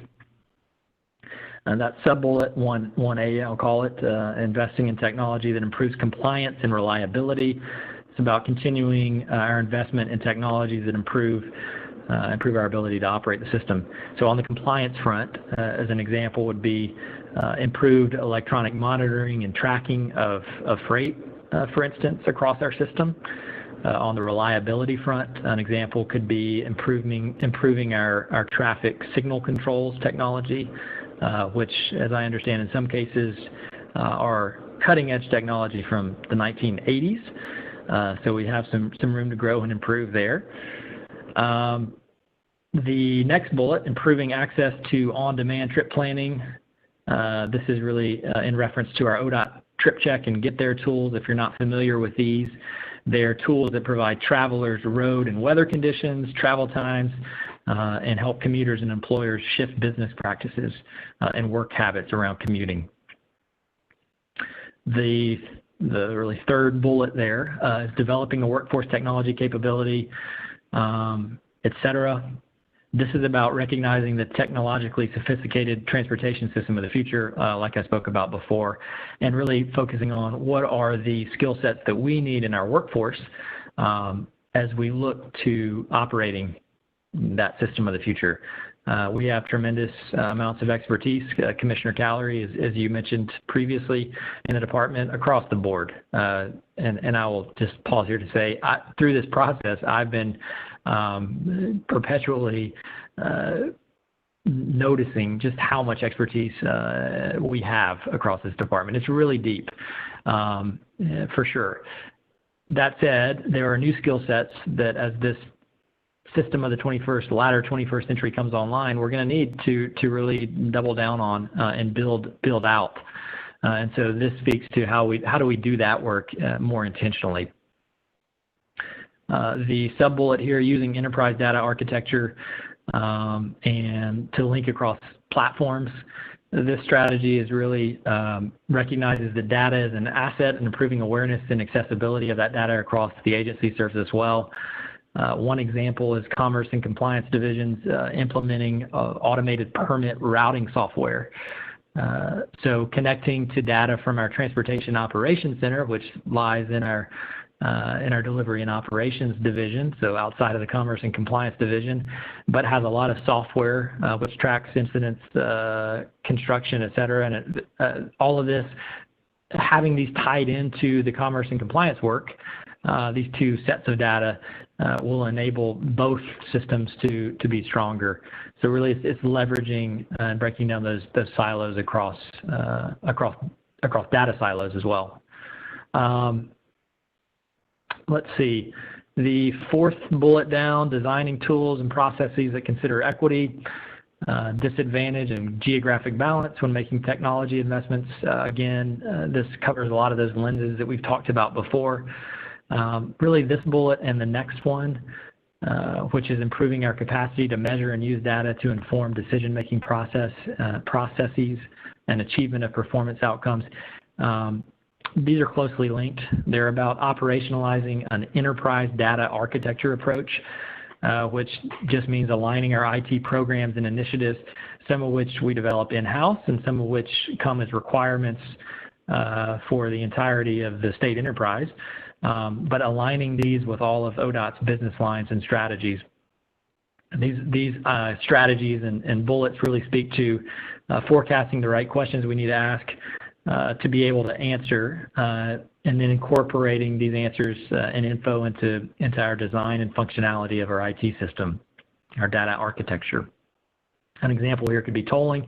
If we move forward with variable toll rates based on congestion, will the data on congestion, speed, volumes be coming from our infrastructure, other vehicles, et cetera? How do we think about this proactively and make sure that our data support system is in place to allow for this.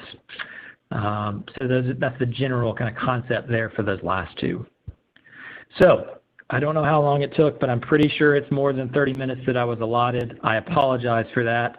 But I did want to walk you through so you had some idea of what we're talking about for all of these operationalizing actions. I'm going to pause there. I've got a lot of the team subject matter experts, division administrators, and others on the phone, and myself and those folks are happy to answer any questions you have, dive more deeply into any of these. I would just remind you, we're going to refine these as we move forward and as we come back to you in the coming months. But the idea here was to give you a flavor and get your feedback on which of these are really the ones we need to be leaning most forward leaning into. Are all of these, do they sound right to you? Are there others that we're missing? So with that, Mr. Chair, I'll pause and turn it over for questions. Okay, thank you very much. That's a lot, and it's a lot of good work. I guess I would just make and then open it for other commissioners to comment. I think I may need a little bit more time with the document to answer your question about what's missing or make other comments about the specifics of it. I wanted to make a couple of broader comments. There's a lot here, and it's all important. I think what this may require is a there's section.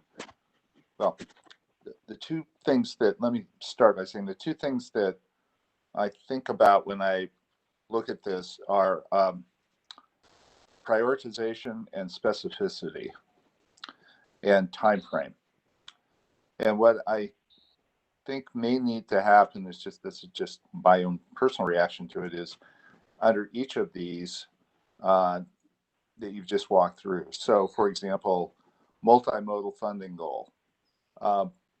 Maybe below the bullets you've just walked us through, there might need to be one more section which says something like priorities during 2021 to 2023, and then we could identify from among those bullets some more specific actions. So that addresses both prioritization and specificity, because I think the next stage of this analysis is figuring out what we need to be ensuring that we're doing during the next 3 years and in this area, in each of these areas you've just covered, and what more specifically that might mean.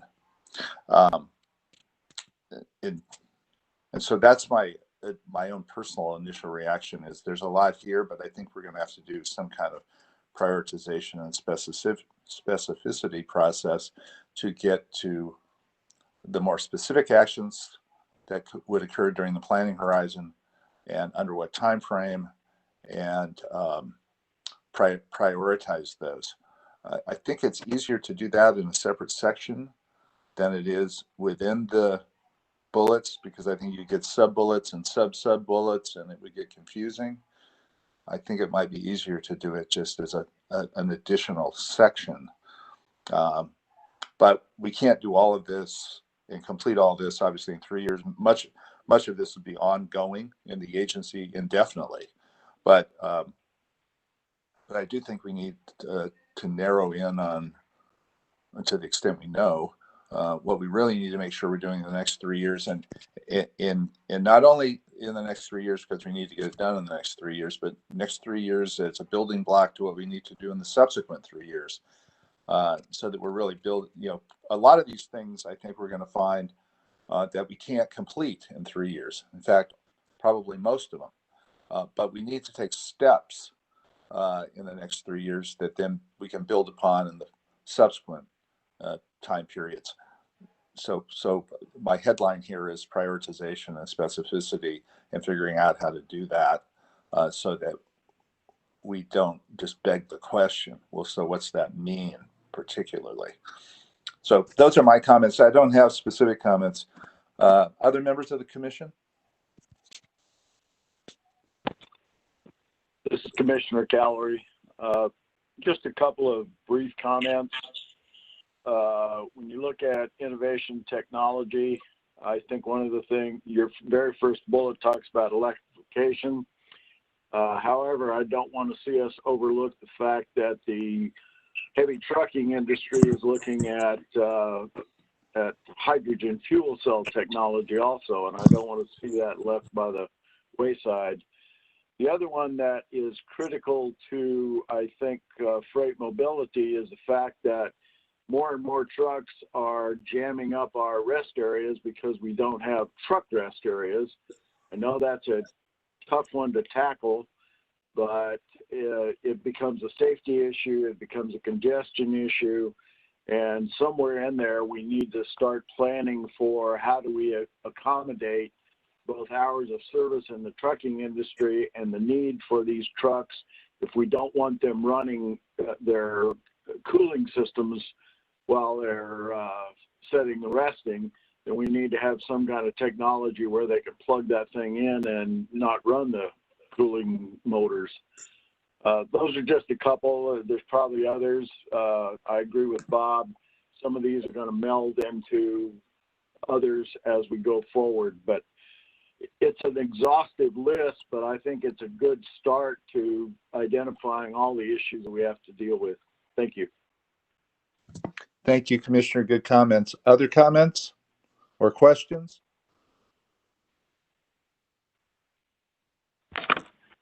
This is Commissioner Brown. And I can save this for a little bit later, but I wanted to go back to accessibility, mobility, and climate change, or climate change. And I'm not sure that's where climate change needs to be pointed out. Only because the reason I say this is when we talk about the modern transportation system, we're talking about addressing climate change, and climate change is addressed in each one of these goals. It just doesn't seem to fit with what is said there. And so I just wanted to point that piece out. It might be better to say accessibility, mobility, and multimodal transportation. It's just one of my thoughts. I don't know, or maybe it needs to have its own goal by itself. But when you look at this document and you go through it, every area we address climate change. It's just an observation I had. Good comment, Commissioner. I've been thinking about that too, because I think they're not the same thing. I'm not saying that they're parallel in any other way, but I do think of it similarly to the way I think about diversity. It's really a value that we're trying to pursue throughout all of our activities. And so there are a lot of places that being a higher consciousness on and actions related to that consciousness on climate need to occur. And I say the same thing about equity. So they are kind of overarching kind of values and objectives for the entire operation of ODOT. So I think that's a good comment. I see where that's going, but I think this is actually a really good conversation that we're going to explore on right now, because I read mobility as multimodal, and being able to have those options for folks to move around, I think clearly provides an offset to climate change that we're experiencing, given the impact that the transportation sector plays on it. But I definitely think this is something we want to tinker with a lot more and make sure that we have consensus as a commission in terms of what it is we're trying to convey through these priorities. But because I feel like we're all kind of saying that we're saying the same thing, but I think it's wording and getting that a little bit more concise. I think is going to be our something we probably need to spend more time on. But I read it differently than what everybody else did. I just wanted to put that out there, that I think we should probably work on the wording of that a little bit more. Yeah, and like you, Commissioner Simpson, I do think of mobility as multimodal and kind of first mile to last mile. And in a given case, it might involve multiple modes to get from A to B, walking to a bus stop, to then take a bus, to then get off the bus and walk or biking and walking and transit. I mean, I think that's mobility. It's also multimodal. So I hear what you're saying. Other comments? Commissioner Smith, yeah, just following up on that, on your point on, last mile travel, multimodal, I think we need to also make sure that when we think about that process, we aren't excluding folks who can't walk.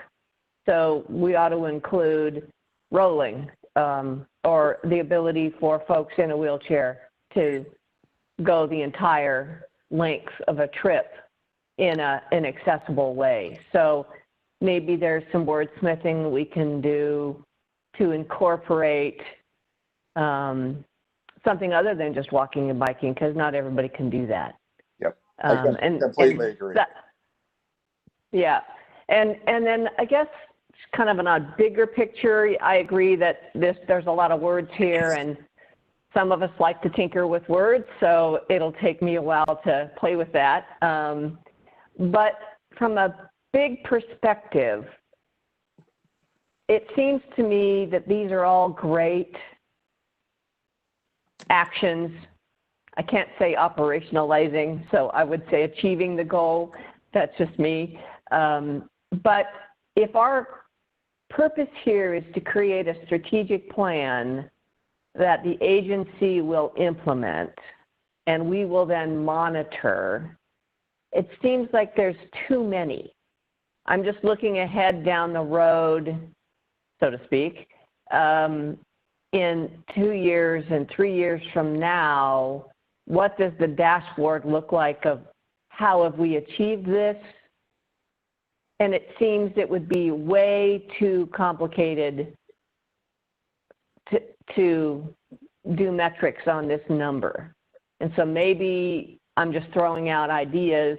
Maybe there's the top 3 or 4 priorities for the next 3 years. I think Bob mentioned this. And then maybe we have some that are more just operational goals for the agency as a whole, but not something that is our highest priority strategic plan that we're going to then measure. And I'm not sure how to narrow it down. I think I'd be looking for input from the departments, which are really the critical components that we can achieve and have meaningful results for. That's my 2 cents. Yeah, my comments were along a similar line, Commissioner. I think this also goes to what we were talking about in our last segment about communication. I think we need to have a level of specificity and prioritization here that we can both oversee what's going on in our priority areas during the 3-year time period, 21 to 23, and also so we can communicate it.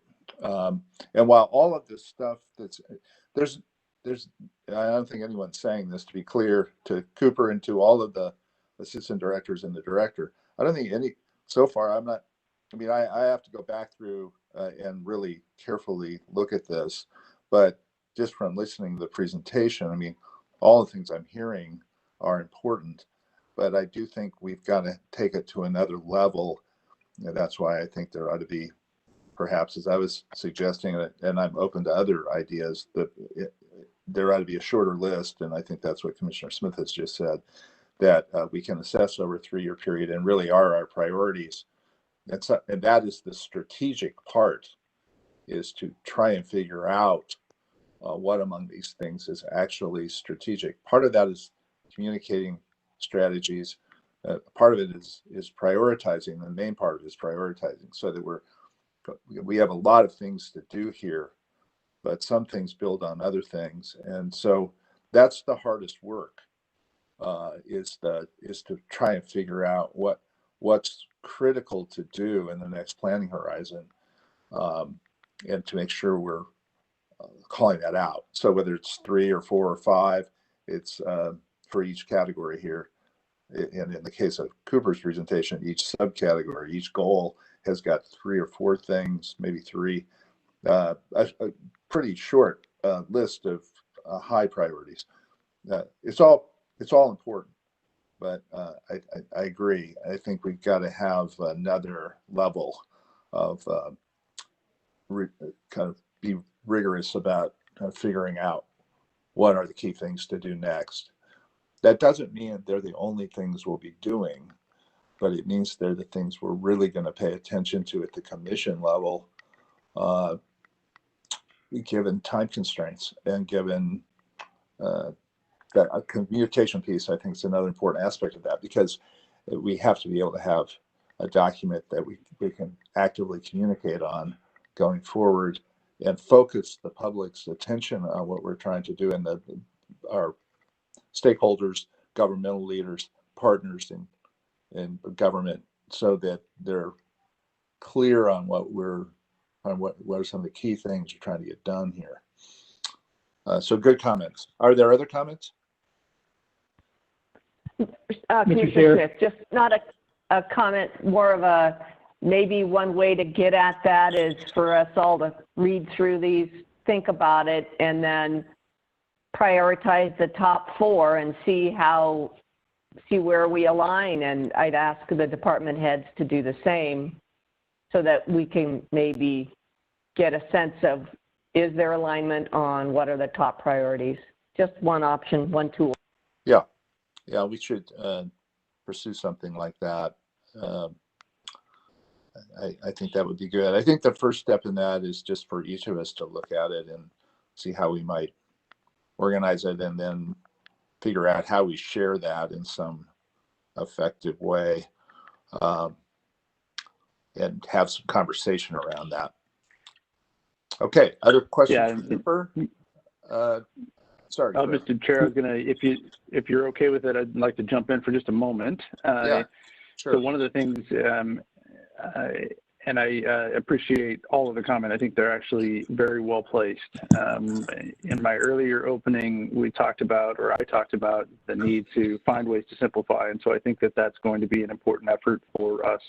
Mr. Brown, please correct me if I am wrong in any of this, but I do want to capture kind of where I think we sit. We're putting before you, I think, a lot of things that really is kind of the laundry list, or the menu of all the available things that we think are important measurements for us to take on. I think point is well taken that not all of these should be raising to a report card for the commission in every setting, but these are all things that the department should report on, or at least in some way, shape, or form.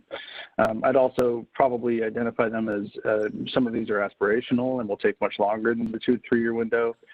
Some of these are absolutely on mark for the 2 to 3 year time frame and implementable actions. And then some of the others really focus on some of the core and foundational elements that are really the work efforts that we have to continue, regardless of whether they meet that strategic threshold. And I like the way you put that, Mr. Chair, just that strategic separation. So as I think about all of these, I hear you. I think we can certainly go back and take a look at our suggestion and ways that we would prioritize some of this.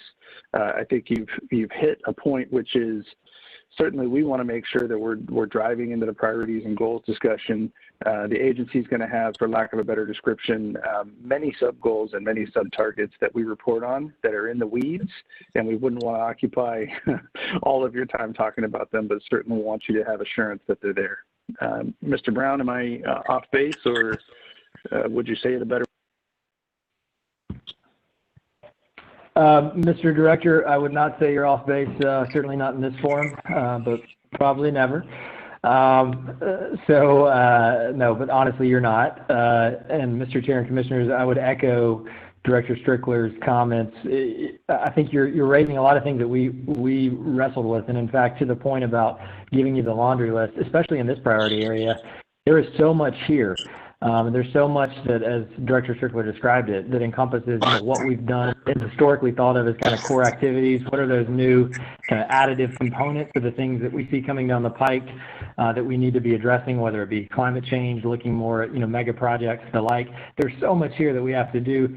We wrestled with, do we go ahead and give you a prioritized list right now? But it felt a little bit to us as we thought about it, like the better approach would be to give you the menu options in the laundry list, so to speak, so you can provide us a little bit of that feedback, as opposed to us more or less putting before you, these are the things we think, and it felt a little more presumptuous on our part.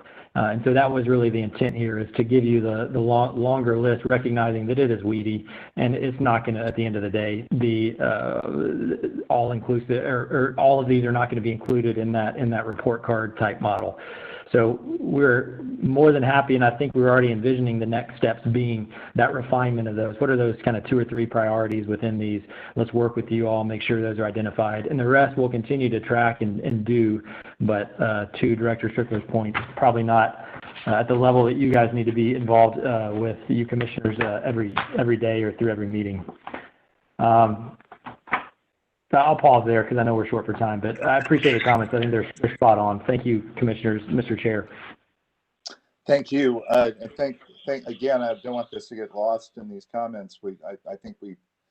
I sense that we all feel really good about what you've done in terms of its thoroughness. And we agree that with you, and the director's comments are certainly getting that feel from the comments of the commission, that we appreciate that all this stuff needs to be done at some level. But I think for the strategic action plan, we have to try and somehow go through a lens of what's really strategic as opposed to what is, I mean, it may have strategic elements but more operational, and try and get to a shorter list.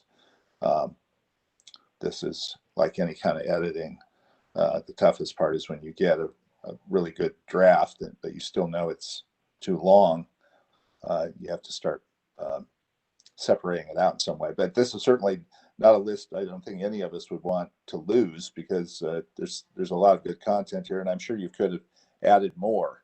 So I appreciate there's already been some discipline here in terms of trying to work through a list that's, that this isn't a 100-page document. We appreciate that a lot. So I don't want to, we're trying to get through a lot of information here. Mr. Director, I think it may be time to turn it over to Assistant Director Brower. Mr. Chair, I think it's a perfect transition given the time. Mr. Brower, you are up, and it looks like we've left you about 10 minutes. Yeah, to talk about the future of the agency. Go ahead, Travis. Great. Chairman Brocklin, members of the commission, for the record, I am Travis Brower, the Assistant Director for Revenue, Finance, and Compliance. And I will talk you through the sufficient and reliable funding goal area. This obviously is a follow-on to some of yesterday's conversation around the investment strategy and the agency budget and the STIP. So there is some overlap to that. I get to go last, not because funding isn't really important, but because really it's not an end in itself. It's really a means to achieve the other goals that we have already laid out around a modern transportation system and around equity. You will find that there is some overlap in a variety of areas, particularly in multimodal transportation options with the modern transportation system, as well as you'll see that there are a lot of these areas that will require significant deployment of technology that is new to the department and even new to the world. So let me walk you through this. I should note that there are some very concrete actions included in some of this, as well as some more that are, as Chris said, aspirational, or maybe need to be fleshed out a little bit more. So you'll see that mix as well. So let me start with the multimodal funding goal. We did propose a small wording tweak to this that made it really focused directly on multimodal options. Previously, the language said that it was for all modes of the transportation system, but we really were, in including this, trying to focus on multimodal transportation options. This is an area where there is neither sufficient nor reliable funding. In fact, I would characterize this as limited and episodic funding. And so the bullets here are primarily focused on developing a better investment framework and prioritizing how we invest in the system, and also looking at all of our funding sources in order to determine how we can better leverage those sources to invest in the system, as well as looking for opportunities to develop new or expanded funding sources for multimodal transportation options.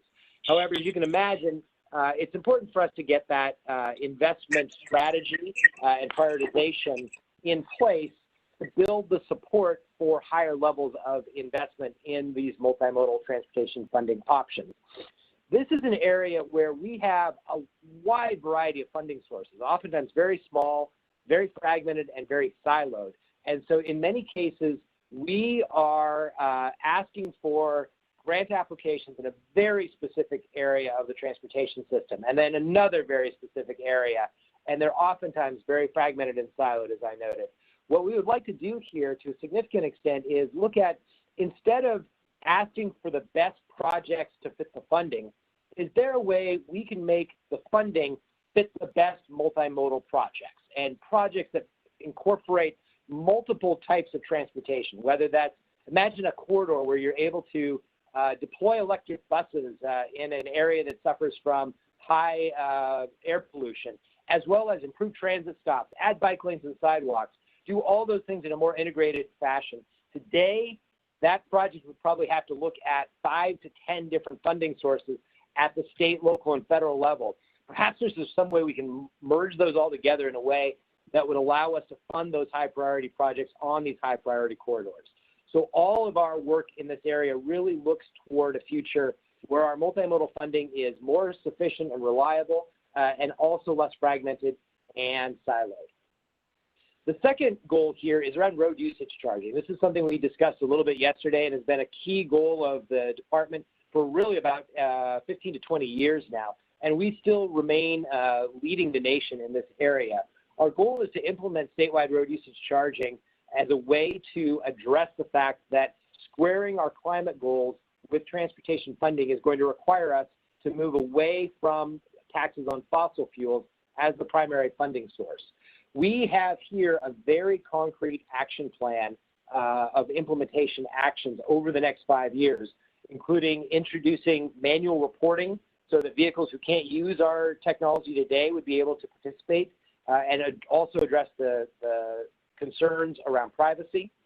This also involves legislation. Right now we have a voluntary program, and as we look to road usage charging in the future, we know that we need to scale that up, and that likely involves some sort of requirement for classes of vehicles to move into the road usage charging.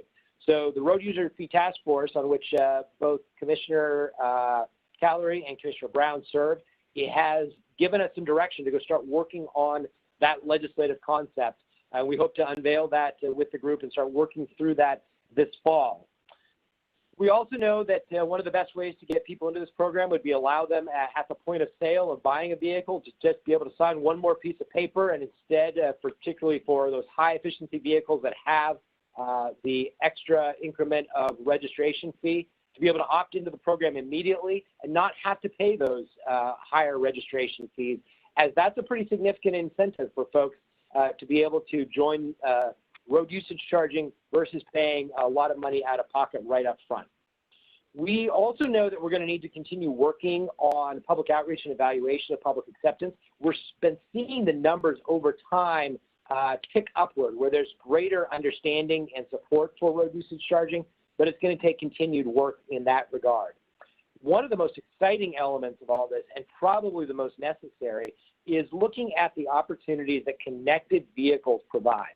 Right now, we have a very, high tech, it's lower tech than what we'll need, and it's more expensive because we require everyone to use a mileage reporting device in their car.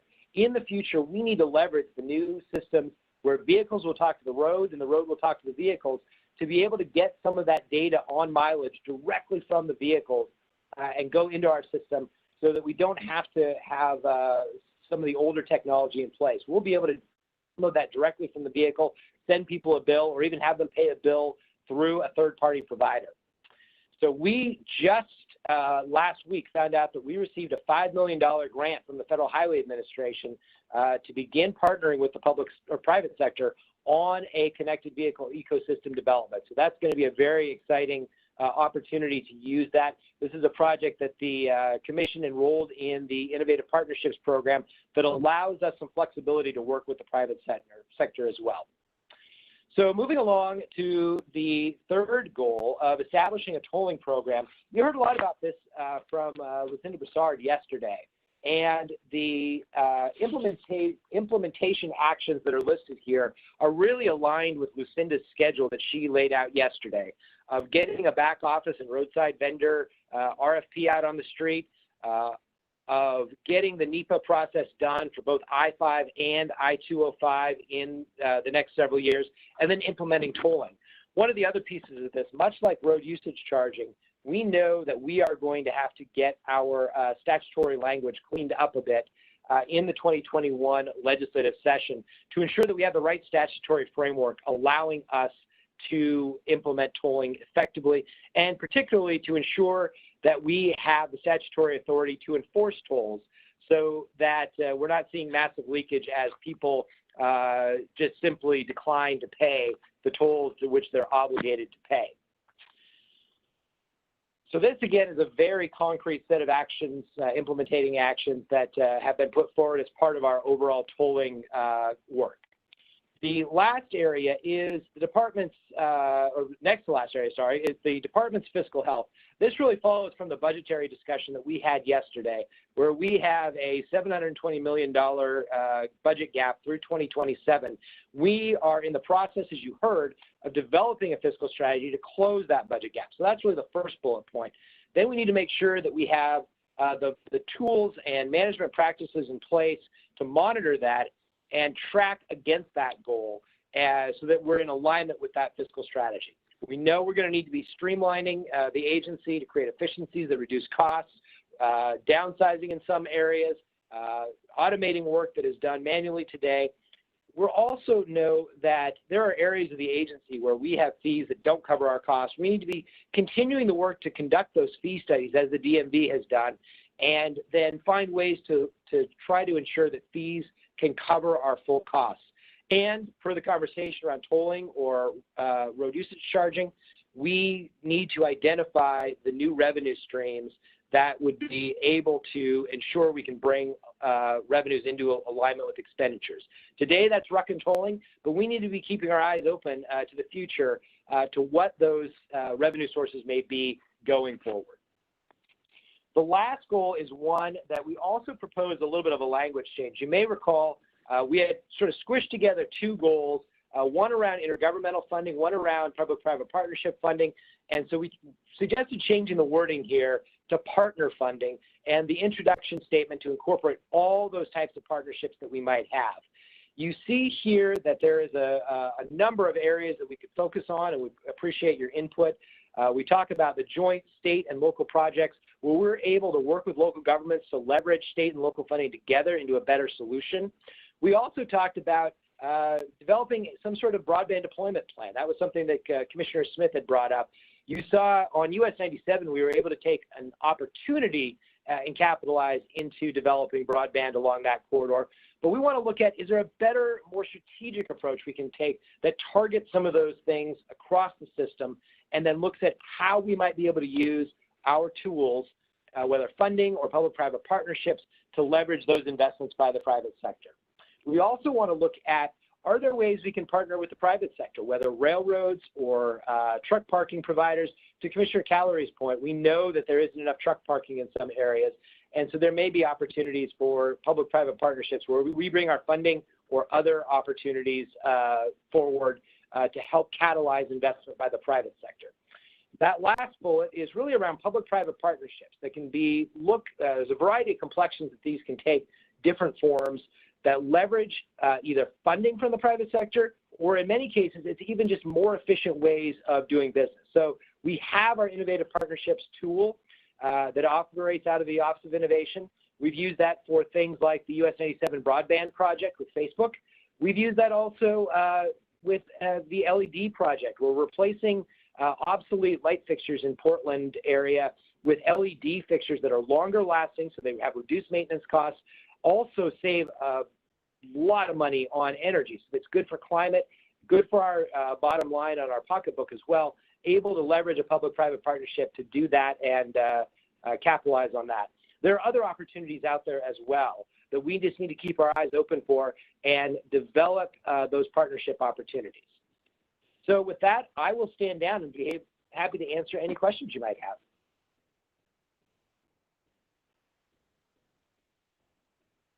Travis, questions for Travis? Commissioner Smith, it's not really a question, but maybe more of a thought on the developing partnerships with the private sector for truck parking. I think that's a great approach. It seems to me that we probably need to reach out to our agency partner, DLCD, because I think one of the obstacles there is some land use restrictions on the ability for truck parking along the highway. It's probably something you've already thought about, but since we had such a great cooperative meeting with them yesterday, maybe now is the time. And then just generally, I think these are all great actions. They're a little bit more specific and achievable, you know, with measurable outcomes, but a really good list. Thank you, Commissioner. Other comments or questions? This is Commissioner Calery. I think one of the things that has stayed in my mind as we've gone through the investment strategy is the fact that there is a tremendous amount of information in there, but it's not the kind of thing that the average person on the street is going to digest. There needs to be a PowerPoint version of that that really points out the fiscal challenges that ODOT faces over the coming decades, I guess. People just don't connect all of those challenges that we have on the finance side with what they expect the department to provide in transportation infrastructure. So I just want to focus on, let's get that information out there in a Cliff Notes version rather than the document we have. I don't take away from the document we have. It's important for other entities to understand, but I just want to see a Cliff Notes version that says, hey, I go to an ACT meeting and I can explain to them the challenges in a 10 or 15 minute presentation. I know it's not going to cover it all, but we've got to start doing that. Thank you. I would 100% agree with Commissioner Calery's points.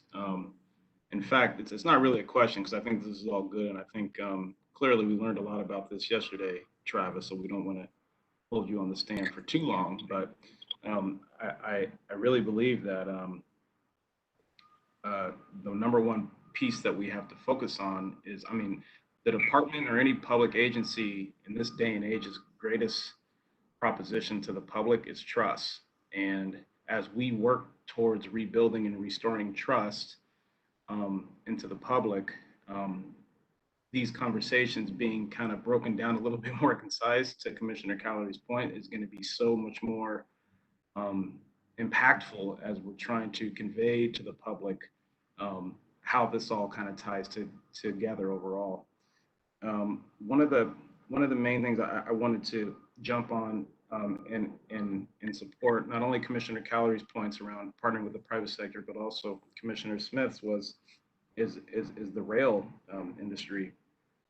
In the 19th and 20th centuries, obviously those lines are put it in. Yes, we know about the influence of the rail constituency base, but those assets or those land appropriations that are going through residential communities and highly populated communities, I think we're a model for the 19th and 20th century, but I definitely think in the 21st century, it's probably not going to be sufficient based on what we're trying to do, how we're trying to create a more sustainable environment, and how we move commerce and goods around.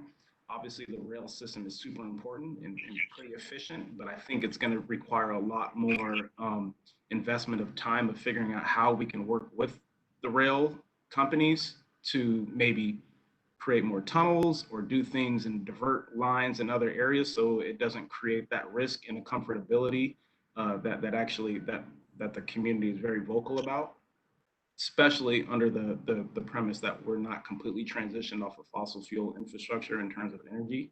And so I think those are going to be really important elements as we get further down the line in this. But most importantly, aside from the financing thing, that's going to be a little bit more complex. But I definitely think in order for us to get to address the financial needs that we're going to have in the future, we're definitely going to have to focus on rebuilding trust. And I think today, obviously, is a good testament to that step of what the agency is doing and being very forward facing and transparent in terms of trying to come down on the community level and ensure that we meet the values of the people. So thanks for that update, Travis. Thank you, Commissioner. Other comments? Okay, I think we're at a point where we have scheduled and need a break, and then we'll come back in 10 minutes. I've got 11:15, so 11:25 reconvene. Does that work, Director, for you? I got 11:18. Absolutely, we will stand ready. You've got 11:18. Okay, 10 minutes means 11:28. We're back. Okay, bye. Perfect. For the moment.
This is Bob. I'm back.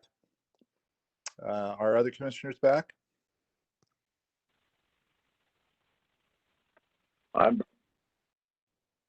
Martin is back.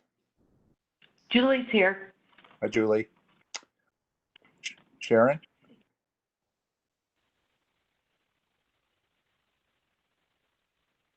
Orlando, are you back? Okay.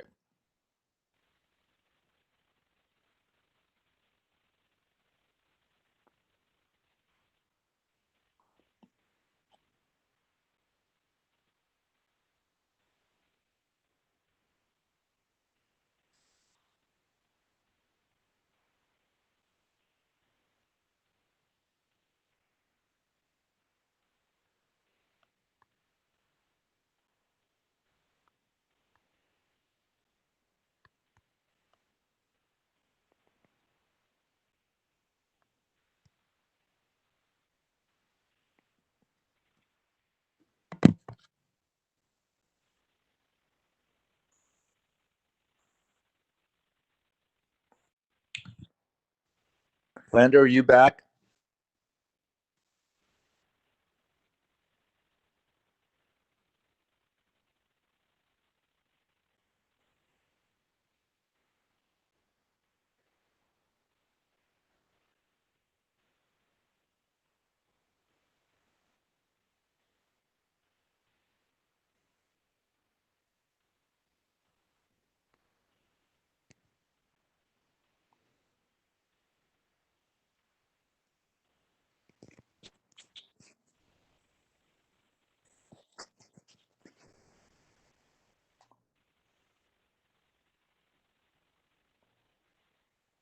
Tom, are we ready to get going again? We certainly are, Mr. Chair. I've resumed the recording and we are still live. Okay. I'll just take a roll call of the commission. Commissioner Callery.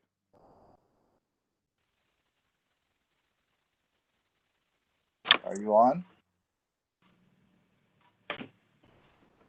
Commissioner Callery?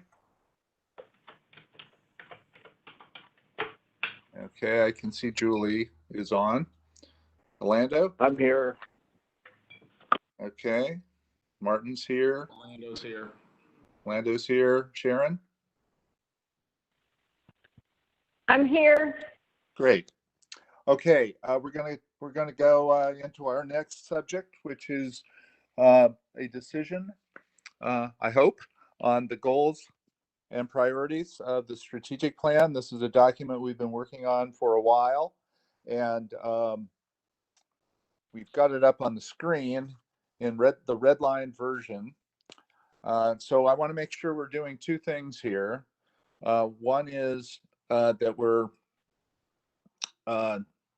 giving Commissioner Brown, who was not able to be with us at a prior meeting where we discussed this, the opportunity to weigh in on the document broadly.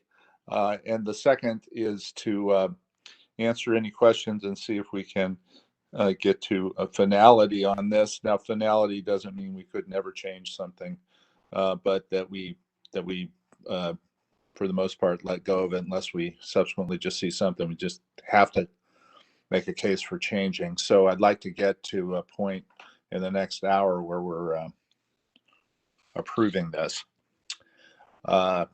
So what I'd like to do is just go through the red line version.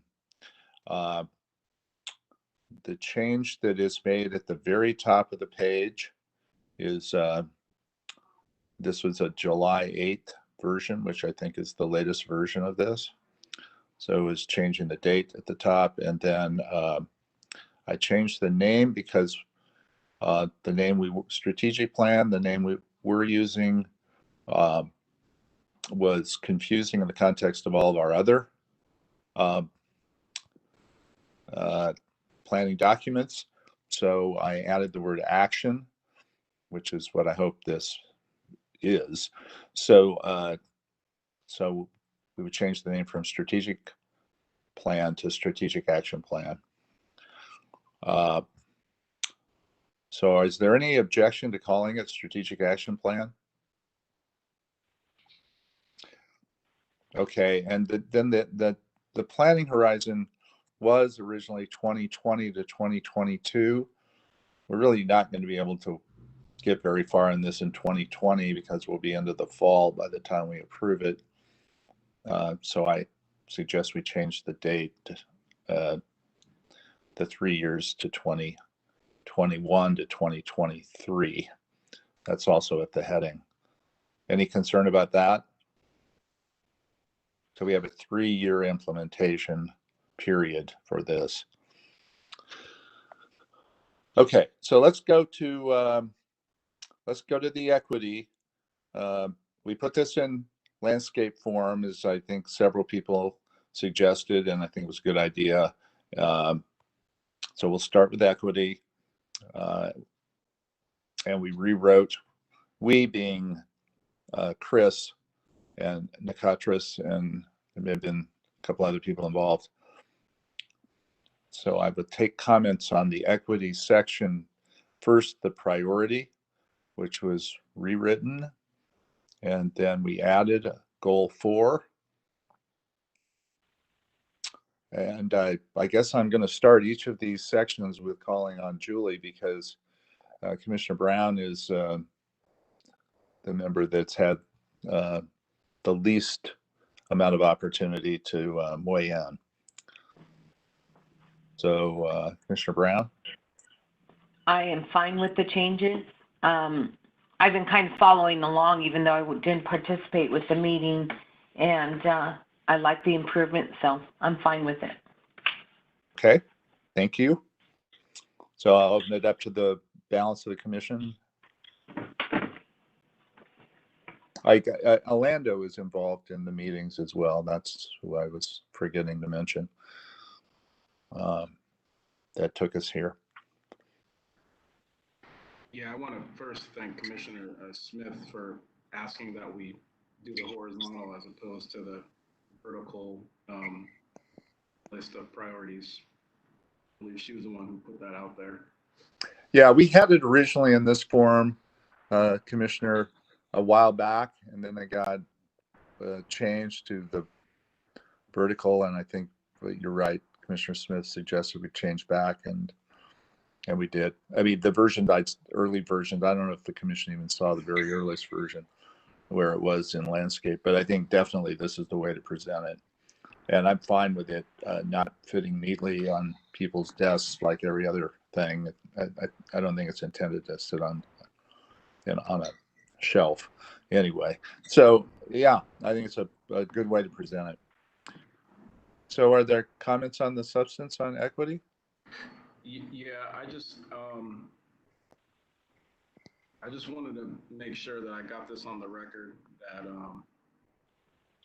this is obviously going to be uncomfortable for some people, and I understand there's optics with wording and language as it pertains to the bullet point number 2 under economic opportunity.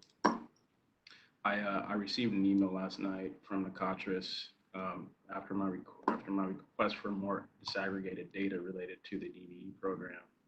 And if you look at the data, you see a drastic disparity as it relates to the Black community versus other ethnic groups, and that's a sickness, you know, and it's going to be hard for me to support broad language when in reality it should be targeted and then more broad. It's no different than lumping things in with other MBE, DBE, minority, diversity. That means everybody, really. And it always happens, unfortunately, that the Black population falls to the bottom. It's very clear in every single thing that happens in society when you talk about it in the form of metrics and economics. And so for me, and again, we can go back to, you know, the things that happened in the state as it relates to the allocation of the federal money that's going to be coming to the state through the coronavirus impacts. And, you know, a group of folks advocating on behalf of a fund that's going directly to, you know, Black individuals, and the amount of sensitivity around that topic and the pushback. And legislators indicating that it's unconstitutional. And it's, to me, I'm laughing because it's sad that we're even having to have that conversation. Like, it's sad. And I think in order for us to get over that, we're gonna have to be more explicit and just address the uncomfortability that's gonna be in the room. And so I don't think we should be complacent as we're talking about human beings that are only separated by skin complexion, that a certain group has to continuously be at the lowest barrier, and we have to continue to lump them in. I get it. I don't need an explanation. I understand how people are framing the language and the acronyms to make sure everybody's served. But the reality is if you're not serving the most vulnerable, how are you going to really ever serve everybody? You're only as good as your weakest link. And so that is something that I'm going to continue to adamantly push the agency on, because if I were to use an analogy to say, if everybody on our commission or everybody on this call today went to the doctors and they said, oh yeah, you got COVID, so you got a chance to survive and you also got a chance to die. I guarantee in a matter of 24 to 48 hours, every person would be an expert on COVID or coronavirus or any illness for that matter. So it all comes down to desire and will of wanting to do something that's going to be transformative. Those numbers, those data points that I received yesterday is going to be a clear indication that we've failed. And until we get more explicit about what it is we want to do and how we want to benefit and impact the communities to really address equity as it relates to economic opportunities, we're going to have to be super explicit, and it's going to continue to happen over and over and over. But if we lump particular groups in that are vulnerable now with other groups, it's going to result in what happened with civil rights from the 1960s, which I don't know if everybody knows this or not, but the number one beneficiary of civil rights since the 1960s has been white women.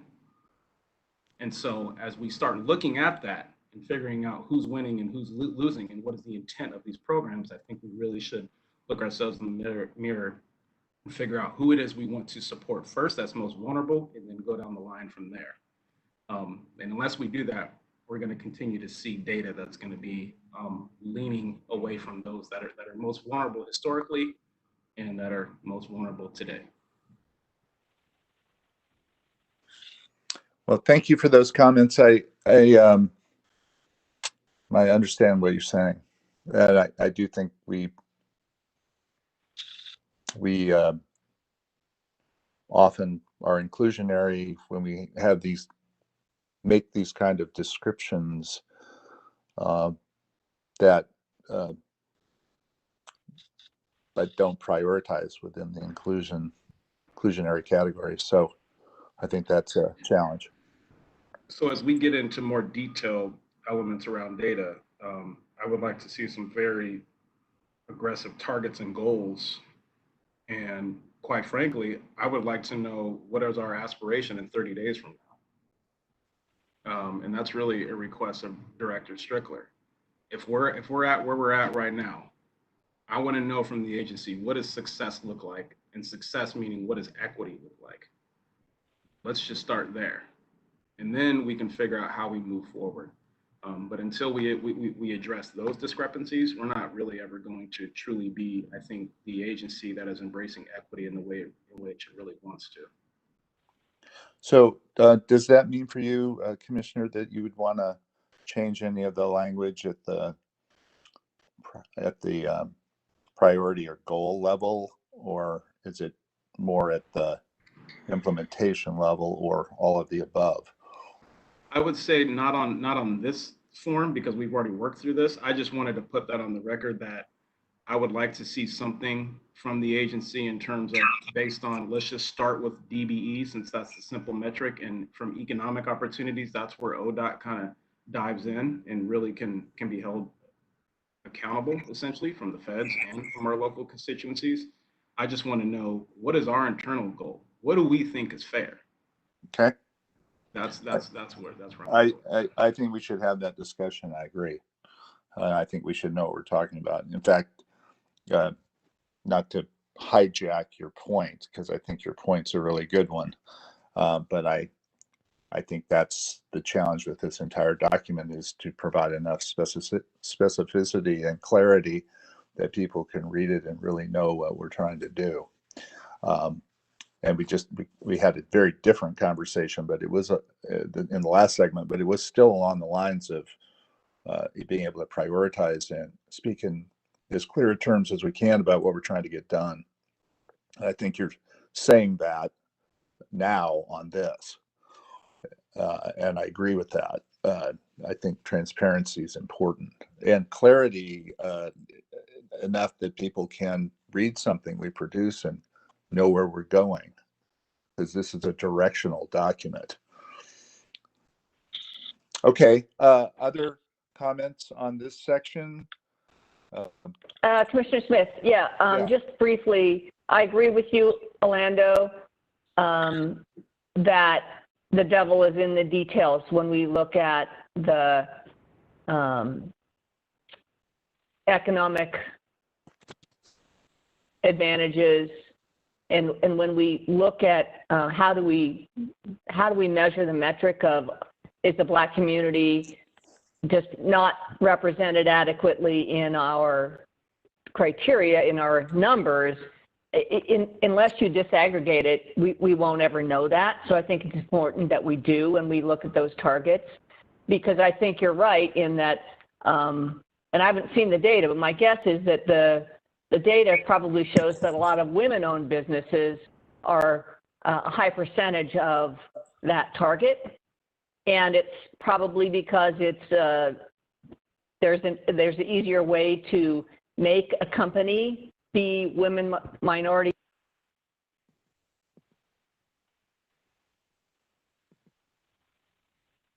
Commissioner, I think you've cut out on us. How do we come up with those targets? And also, what are we measuring? Are we just measuring the number of jobs? Are we measuring the value of the contract?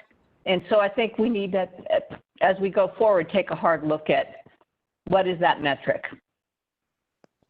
Yeah, I think specifically the agency should take a hard look and then come report out to us, and we should provide oversight. I mean, and I know you're saying this, we need the information. Okay, other comments on the equity section? All right, great. And thank you, Vice Chair Simpson, for the comments. And I think it's good to be candid. And we're going to be. So we really need to be very clear about what we're trying to do. Okay, so let's move to the modern transportation section.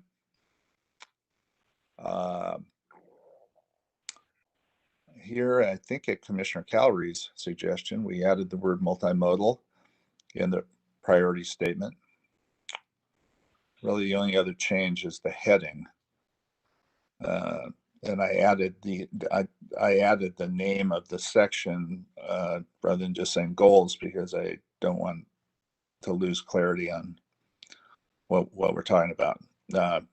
So I did that for all three priorities. So the only substantive change here is that I don't think the heading is really substantive. It's just for clarity purposes, is the word multimodal. We agreed on it last time, but Julie wasn't there. So Julie, as I said, I'm going to turn to you first in each section. I'm so lucky. Yeah. Thanks a lot. You get to be the hall monitor, this time. You get to carry the sign and lead us into recess. You give everybody else time to actually think. I'm okay with the way the document is spelled out. Again, I wasn't sure why climate change was where access and mobility was. And that's where I threw in, well, why doesn't it just say and multimodal? And I agree that mobility is multimodal. It falls under transportation options. I just felt like, why are we throwing climate change there didn't make a lot of sense to me because it's throughout, we're addressing climate change. So that was the only observation I had, really. Okay. I know we mentioned, as you're saying, and we were saying earlier, we mentioned it several places in here. Right. We mentioned it in number 1 in this section also with the reference to cleaner environment.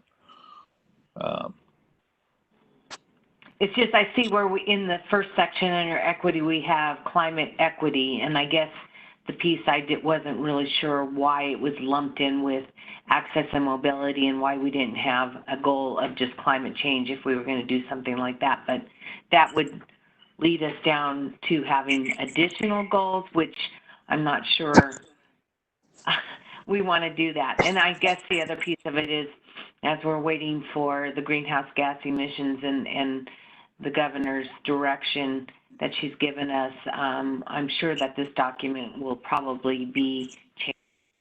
So I'm fine with it there. Okay. So again, I want to underscore that it is going to be a living document, as you suggest, and we can make tweaks during the implementation period. So I don't want it to just people to feel like this is their last shot at it. If there's something really important to add to it or change in it, we should do that. We should feel comfortable having our document be a working document that we can use, and people hopefully are actively using it, that it's something they turn to and refer to. So I was thinking of maybe suggesting the commission that we just have as a standard thing that we just look at it every 6 months, and more often if we need to, but that we just have a semi-annual check-in on it and spend an hour or so just making sure we've got it right, to get into the habit of treating it as live and an active thing that we're looking at and referring to. So if that's of interest, we can do that. Okay, other comments on this section? This is Commissioner Calorie. That same section, number 3, I think it would be a little more powerful if we changed one word there, or actually 2 words, where it says mobility options for Oregonians, and change it to while addressing climate change. I think it's more of an action item than just a suggestion. What do people think?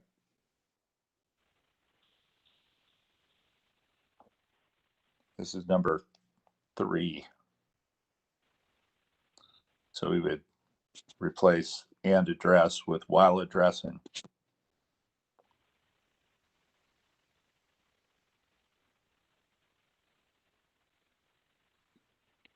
That's fine with me, Commissioner Smith.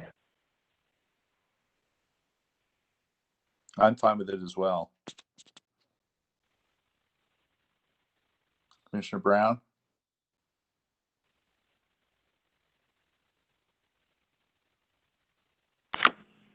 Yeah, I'm fine with it. Thank you. Vice Chair Simpson?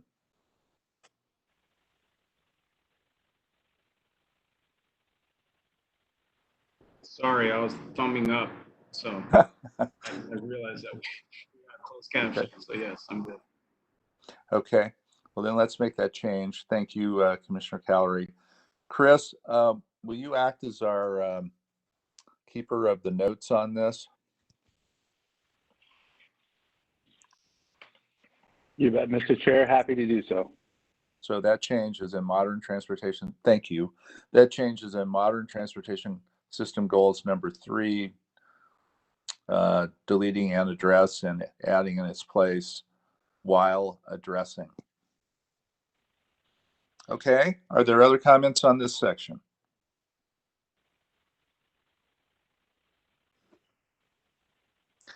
Then let's turn to sufficient and reliable funding. Here, well, you'll see the change. You can see the changes. Most of these were minor changes. It might be useful to just maybe have Chris or Travis run us through these. I think maybe Travis would be probably the best. I think he had the most hands-on this. Mm-hmm. Chairman Brockman, members of the commission, yeah, I could give you a very brief summary of this. I referenced a couple of these in my comments. So on number one, the multimodal funding, as you can see, this originally said, pursue sufficient and reliable funding for all modes of Oregon's modern transportation system, which really was almost identical to the language of the priority. And we wanted, because this had been inserted, to focus on multimodal transportation options. As we actually talked through this as a priority group, we realized that it really should just say that to make that explicit in the language of the goal. The other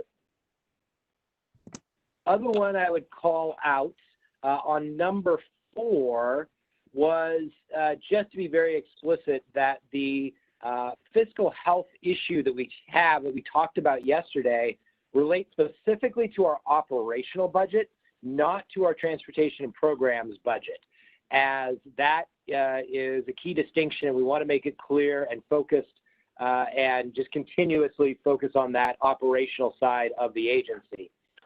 And then the last bullet, number 5 as well, I referenced as I was walking through very briefly that we had put 2 goals together into one.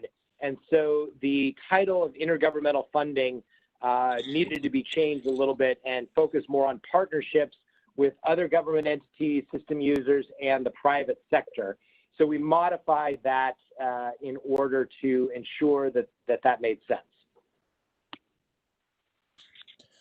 Thank you, Travis. So I'll start with, are there questions for Travis? And I would say he was the principal author of these, and I support them all. So I'll just, for what it's worth, tell you where I am on them. So questions for Travis or comments on the changes? This is Commissioner Callery. I support all of the changes in that section and don't have any suggestions for additional language. Thank you. Thank you, Commissioner. Commissioner Brown, I'm going to do this one more time. Any comments that you might have on these? No, I'm fine. I think we need to come up with hand signals so we can just kind of give you thumbs up. Thumbs there. up. Okay. Thumbs up. Okay. All right. Unless there's an objection from anyone else on the commission, from Commissioner Smith or suggestion, or Commissioner Simpson, I guess we'll leave them as edited. So with that, I would ask for a motion to approve these, to approve this page as our priorities and goals for our strategic action plan, 21-23 strategic action plan. I would move, but I just wanted to maybe get Director Strickler up here based on my comments earlier as a follow-up to, I don't think, again, the language on the goals piece, the equity element, I don't see economic opportunity, I get it. But I just wanted to be able to make sure that there'll be some follow-up based on my request of some more detailed metrics in terms of what it is we're going to actually be targeting that actually can foster true equitable economic opportunity for specific groups based on the current data. Director Strickler. You bet, Mr. Chair, Vice Chair Simpson, happy to kind of weigh in a little bit. A couple of things that I would say up front, and these are really more foundational, as we start to talk about some of the vulnerabilities that exist and some of the disparities that exist across many of the comments that you made earlier on. First and foremost, complete agreement.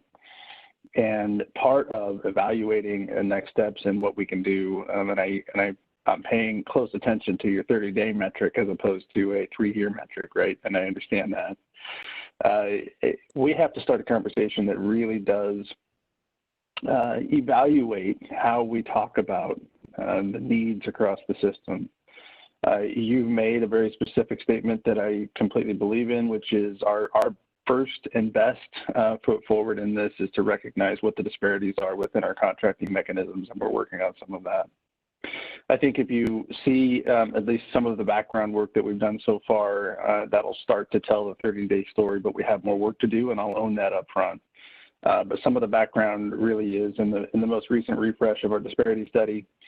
I think you saw our percentages and our desired percentages go from what would have been a relatively low percentage in the 10 to 12% range to really target something 15%, or higher.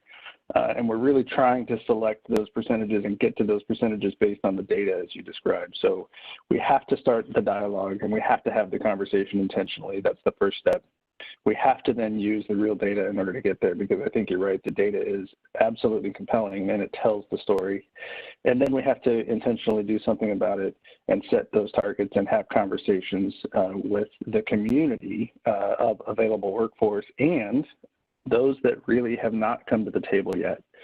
I'll own that we have had at times a difficulty in getting new DBE participation to the workforce, and many of those that own small businesses are African American and can come to the table and do work for ODOT, but frankly, we've made it so difficult at times.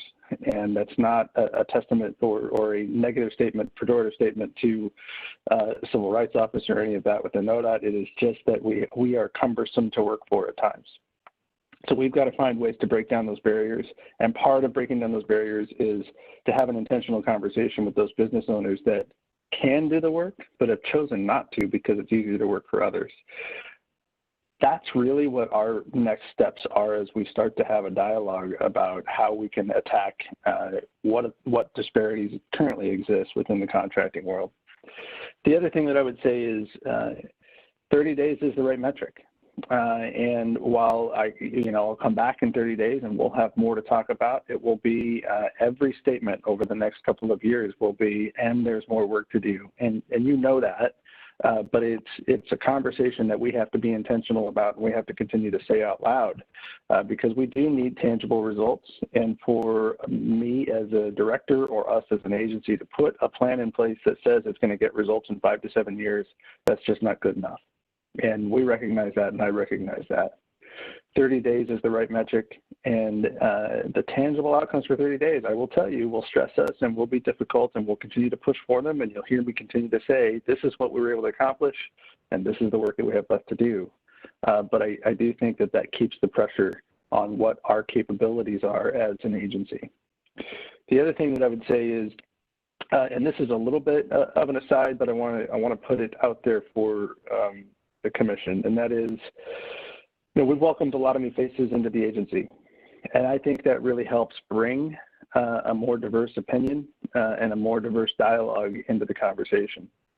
Whether we're talking about Ms. Rowe in the Delivery and Operations Division coming from Colorado, Mr. Johnson coming from Detroit to help lead our interstate bridge efforts, Ms. Broussard, who has been leading our tolling efforts, and all the way on to Ms. Perkins, who is our Assistant Director for Social Equity. These are new people bringing new ideas and new thoughts and new tangible outcomes into the work that we're doing. I would like to put that into that measurement category as well, because that's important. It's important to have the dialogue about different perspectives that are coming to the table. The other thing that I would note, and this is just a little bit of the kind of protecting those that are on your team, every name that I just mentioned has been welcomed to our agency within this new COVID environment. And so you can imagine how difficult it is. You're coming in and developing a new network. You're moving far away from your previous network, and all of them have really jumped right in head first and are really making a difference right away. And I applaud them for their efforts, and they have all committed that they're in for the marathon and not the sprint. But the first opening part off the gate and that initial sprint coming out of the starting blocks is important, and they've all acknowledged that as well.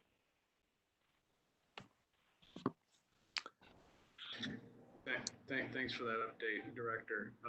One last thing I just wanted to highlight was that 30-day, maybe we can have an update on, because I also want people to understand this doesn't need to be solely about DBE. It could just be the department does business with people of color because they're actually good business people, or they actually are competent, or they actually are qualified. And then it's an intentional thing to address some of the historical wrongs. So that is like something I want people to understand. It doesn't have to be some certification process and to actually justify a commitment. But what I was going to highlight was what I'm thinking based on, and Chris, you and I have had conversations about the program that the city had that was highly successful, and just around getting resources out of the city of Portland's budget to have direct award to some of these smaller contractors through an initial upfront vetting process. But I also think we could be embracing something like that. So I don't know what I'm asking is, I don't know what the specific numbers are with the budget for the OCR office, or even what the assistant director of social equity is going to have within her budget or her purview. But I would like to see whatever those budgets are, how they're being allocated and how they're actually impacting the actual community in which they're intended to serve, and whether or not if those resources are adequate, and whether or not if we need to beef them up, or if we need to dial them back, or if we need to pull from other areas. Now, I know obviously we have a lot of financial constraints right now, but still, it's an important thing that we actually walk our talk, and walking that talk means putting your money where your mouth is. And so if we can have an update on those metrics and those numbers, because I also know that the department plays a role in terms of essentially transferring through some IGAs to some other agencies to do some of this work. I don't know whether or not if that work is actually benefiting the actual constituencies it's intended to serve. So I would like to get more detailed information about that, and whether or not if those resources need to continue to go that route, or if they should stay in-house and the agency starts focusing on building infrastructure around, creating more programs where there could be more direct contracting opportunities. And it doesn't have to just be construction, it can be anything.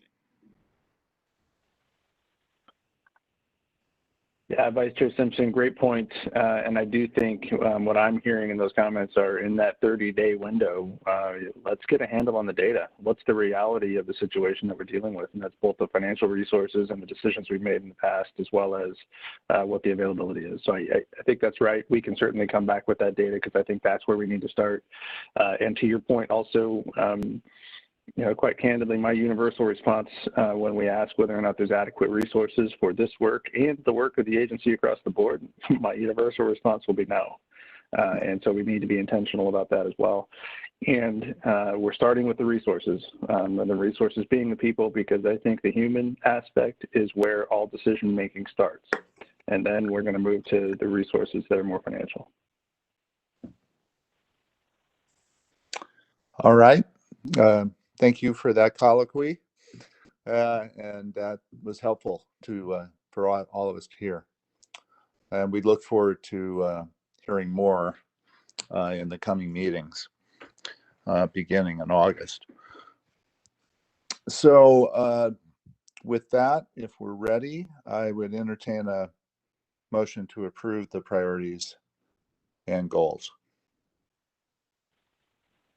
Chair Van Brocklin, I move to approve the strategic plan priorities and goals as laid out with the amendments as we've discussed it.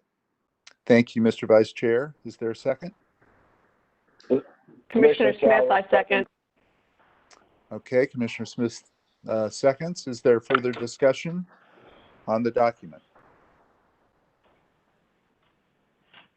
All right, I'll do a roll call vote.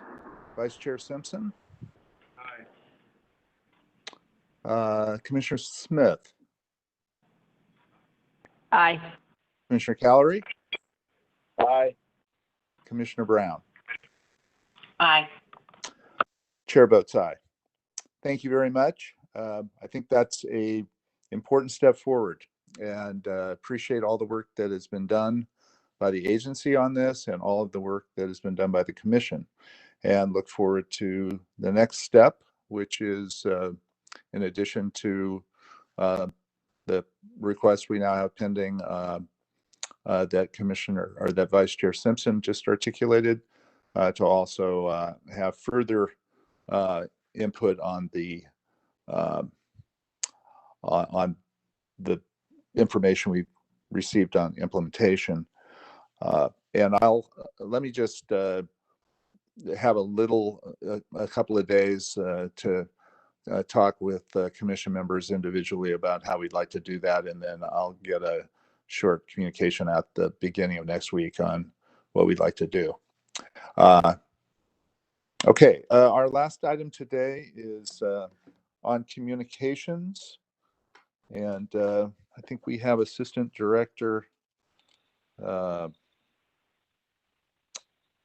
Let's see. I think, well, we're going to have a discussion, but I think that we have available to us the Assistant Director Baker to help us in this discussion. Is that correct? If I got that right? Yes, Mr. Chair, I'm here. Okay. So do you have any presentation or information you'd like to provide, Lindsay, prior to our discussion? Yeah, so Mr. Chair, members of the commission, for the record, Lindsay Baker, Assistant Director for External Relations. So I believe Michelle has pulled up on the screen that sort of a very brief slide deck that I thought would help to kind of navigate the conversation for this agenda item. So hopefully you all are seeing that in front of you right now. Perfect. Yeah, looks like it. Okay, great.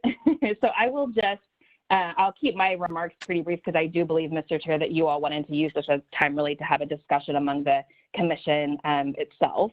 And I think I was certainly hoping to have a little bit of a flyover and kind of accomplish threefold things. So one, I think a conversation with you all just about our general disposition as it relates to our strategic communications and our communications program. I use that term very loosely and very broadly, but all of the efforts around communications for the agency. So that's the first thing. I think the second thing is to have a conversation around communications as they relate to the strategic action plan and the priorities and goals that you all just endorsed, and sort of how that is a perfect and I think a very significant opportunity to really effectuate and implement what will be our sort of strategic, intentional, very proactive disposition to managing our communications, generally speaking. And I think the third thing is to really talk about, and I think you all sort of were having this conversation in previous agenda items this morning, but talk about sort of those documents and deliverables and the communications tools as they relate to strategic plan. So hopefully that all makes sense and sounds all right for you guys. That sounds good. Yes, wonderful. Next slide, Michelle, please. So we have, I think, had a lot of conversation about what communications is and what it means and what it is for and why we do it. And I think historically, ODOT has been, I think, pretty good in doing what I think of as sort of our operational communication. So when I say that, I mean we are pretty good about getting out releases about road closures. We talk about the programs that we're running whenever we're doing grant solicitations, those types of efforts. And I think we're quite good at keeping the public, I think, informed about the general sort of day-to-day ongoings of the organization. And I think right now is a really good opportunity, especially with the body of work that's before you all in the strategic action plan, to kind of scale that up a little bit and be a little bit more deliberate and intentional about those larger scale bodies of work and efforts that are really guiding the whole of the organization, if that distinction makes sense and if that's clear. So I think about communications as sort of fourfold, and you'll see that in front of you right now, the who, how, the why, and the what. So when I think about who, that's kind of a bifurcated who, right? It's a who is doing the talking and who is on the receiving end of the talking or the communication. I think about how, which is what tools are we using? What is the method and the approach by which we are getting our sort of message or narrative? I think I use the term agenda, for lack of a better term, out into the public space and really help the public. And I think our stakeholders, whether that's the legislature, our external partners, other state partners, whoever that might be, I think, understand what it is we're doing and what we are about, and maybe more importantly, why we're doing it. That's what I think about when I think about how. The third, which is the why, are we trying to sort of merely inform? Are we trying to solicit a level of engagement and a level of sort of active participation in the work that we're doing? Are we trying to influence a certain action on behalf of someone else that's not us? Why are we communicating? And I think as we go through this whole sort of cycle in this Venn diagram, I think it's clear to me, certainly, but I'd look for confirmation from you all in agreeing with whether, you know, I think recognizing that the answer to all of these questions is going to be very different depending on what the thing is, the communication is that we are talking about. And I think the fourth piece, which is the what, is what are we saying? And so from my perspective, I think we've had, you know, for a very long time, our organization has been focused on for example, getting a transportation package through the legislature, figuring out how to actually implement that body of work. And at some point, that became very sort of our operational and our day-to-day ongoings of the organization. And I think there's been a little bit of a lack of what it is are we trying to say now. And I think the strategic action plan is a really good opportunity and a significant one to have something to say and a way that we can be very intentional and very deliberate about that message and about who's carrying it and about what it means and what it is. Next slide, Michelle.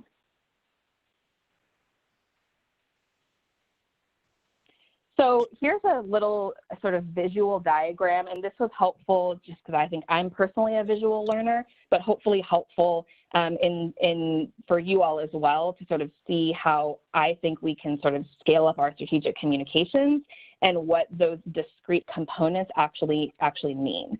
So from the top, you'll see that key messaging framework. So this is the sort of top line, what is it that we are trying to say and what is it that we are doing and what is it that we are about?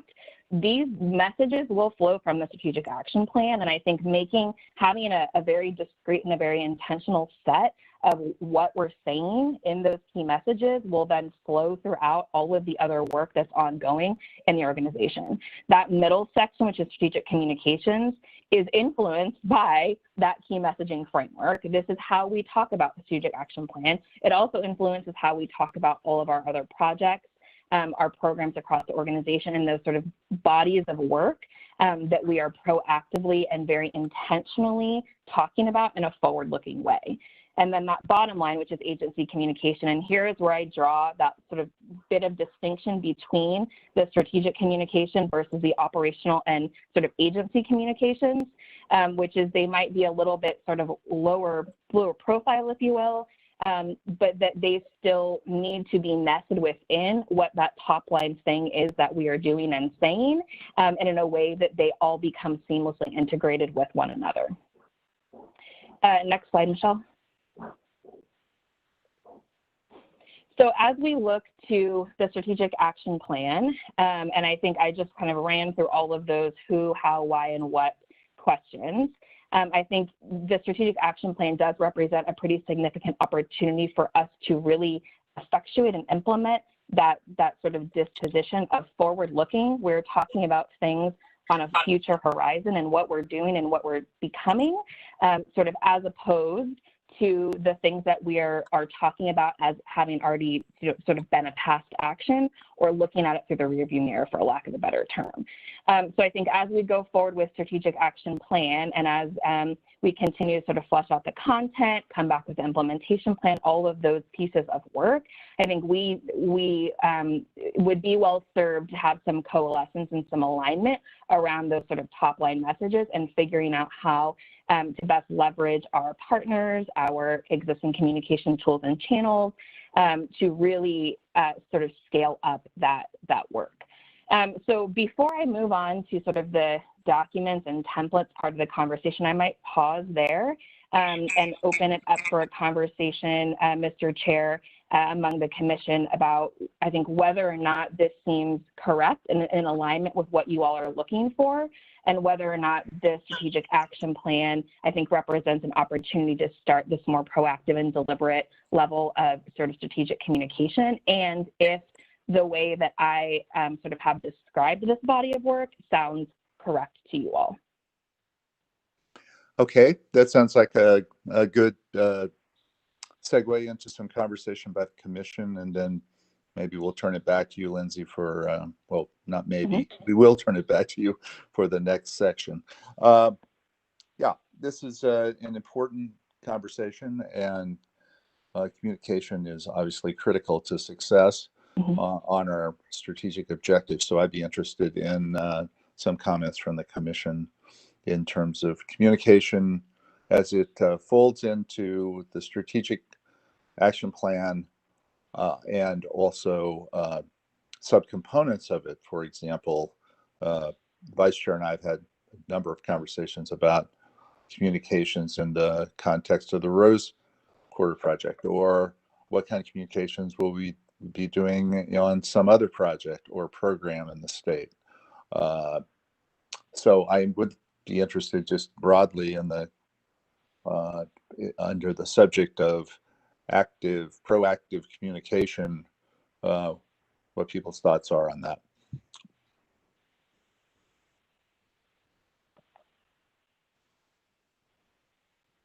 This is Commissioner Calorie. I had the opportunity during my working career to spend a lot of time with ODOT folks that were advocating communications efforts at the legislature, but also with many of the advisory committees that I was involved in.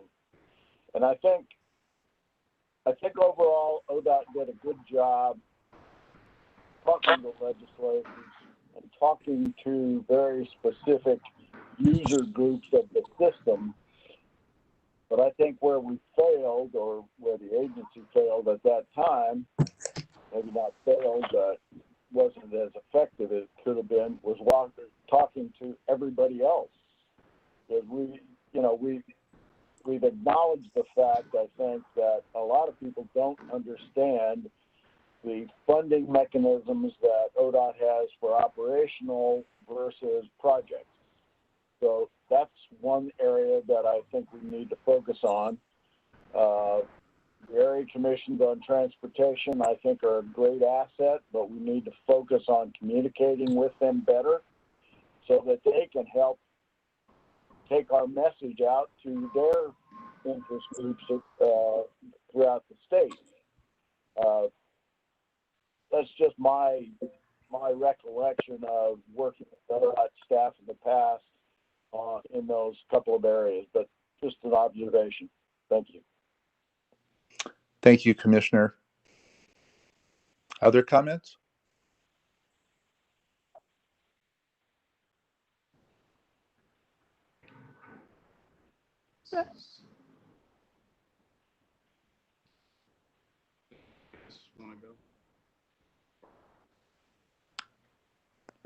By hearing Orlando, if so, I'm not hearing well.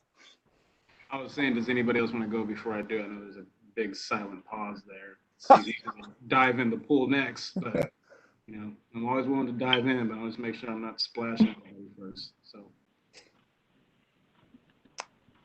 why don't you dive go ahead? away? Dive away. Why don't you go ahead? Okay. So there's, do we want to just kind of go down the list of the bullet points with the questions? Because I think that's obviously a really good starting point. And I actually like the framing of the first questions. Who are the key audiences we want to reach?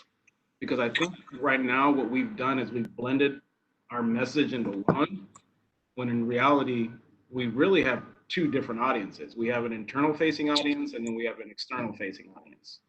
And I think we've done a really good job at communicating internally, but we haven't done the greatest job communicating externally. And that's where I think we're going to have to focus heavily on in terms of how we communicate more effectively, because we're going to have to come down to really the level of our constituencies so that they can, like Commissioner Calorie saying, understand what it is we're talking about.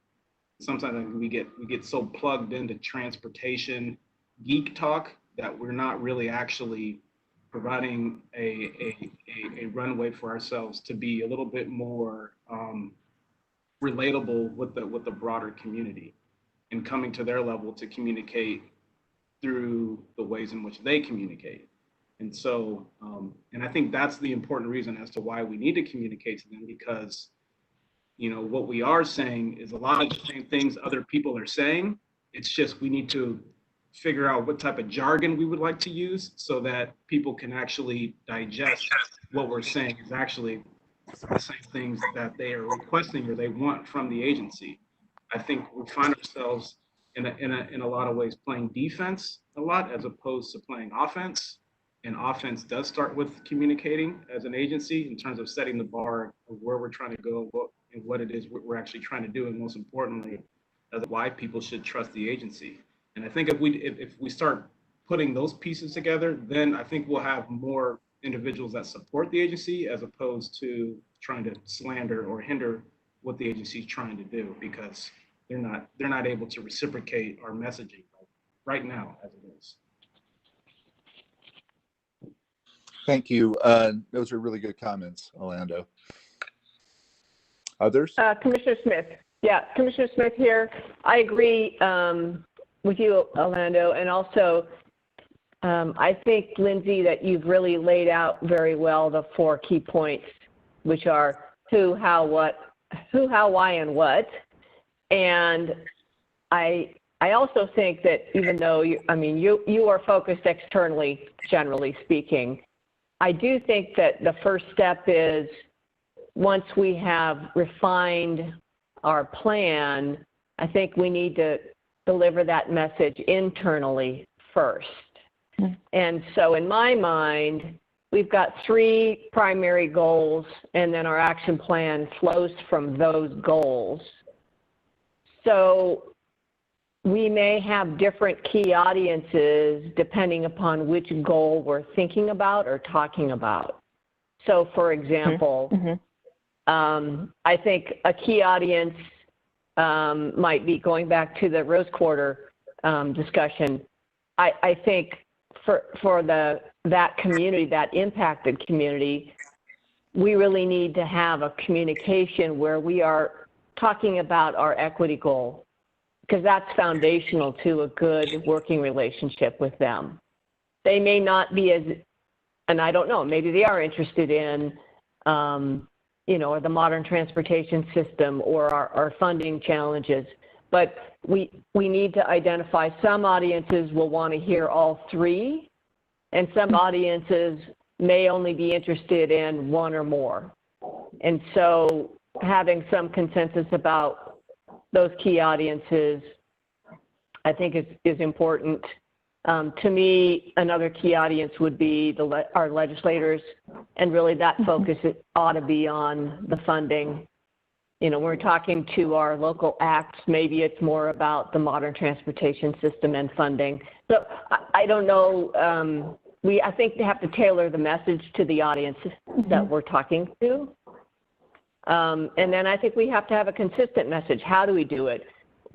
I'm envisioning at least a PowerPoint for each of our priorities, our goals, so that we're all saying kind of consistent messaging. And then why are we communicating? I think we all have different reasons: funding, trust building, explanation of multimodal requirements and climate change. So that, to me, has to be expressed as part of what we choose to focus on for a particular audience. And then I think at some level, the OTC Commission needs to be involved in some of these discussions. I don't think we can just rely on ODOT staff to get the message out. That's our job. I would hope that all of us would take the time to meet with our communities, our legislators, our acts, and deliver the message in conjunction with the ODOT line. Thank you, Commissioner. Commissioner Brown?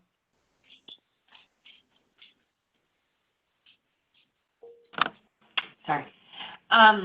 Thank you, Commissioner Smith, for saying all that. You pretty much filled in what I was going to say. I think it is important that the one thing is that we are consistent in what we are saying. and that we're speaking as one voice, even if we're speaking as individuals. And so to me, the internal communication piece of it, making sure that we have all the talking points, that, you know, we're all on the same page. And then I think that there are different audiences, and one of the things that I think that we lack in is on our federal side, when we get into funding, you know, the commission, we should be proactive instead of reactive to our congressional delegation, especially in the state of Oregon. I feel like sometimes we're reactive instead of proactive, and we're not having those conversations enough as commissioners. So that's all I have to say. Thank you, Commissioner Brown. I guess I would just add, I think a lot of good points have been made, that as I think about communication, it's not just the agency and the commission communicating. I think we need to build out a network of communicators on what we're doing. And part of this for me is who we are, and that we're doing some branding here of who we are, because I think we're dealing with a brand that is dated and will need to evolve with where the commission's going, where the agency's going with this strategic action plan and other things that we're doing. So a truly effective communication strategy will involve having others that can talk about us, whether they're elected officials or business leaders or others who can articulate at some high level, kind of an elevator speech about us, so that we're not always that we're really beginning to build a reputation. Now, I think we have a good reputation in terms of service delivery on much of what we do. I think we have less knowledge about where we're going, and I think that's going to involve thinking more broadly than just as vital and important and primary as commission communications, certainly agency communications are. I also think we're going to have to think about how people actually get information and how they're persuaded. So I would envision in this maybe the use of some outside capability to help us think through how to think about communication strategically. For example, I think some of the hiring that we've done recently, and Chris and I have been working on aspects of this for his entire tenure. It may be that part of the way we communicate some of these themes is through interviews with some of our new people that go in various publications that get to audiences that we're not traditionally going to get to. And so we have to start thinking about how we portray ourselves broadly in Oregon, so that people know kind of what, for the lack of a better term, kind of what the new ODOT is. And I think that's going to be multifaceted, and we need to be exploring all of that.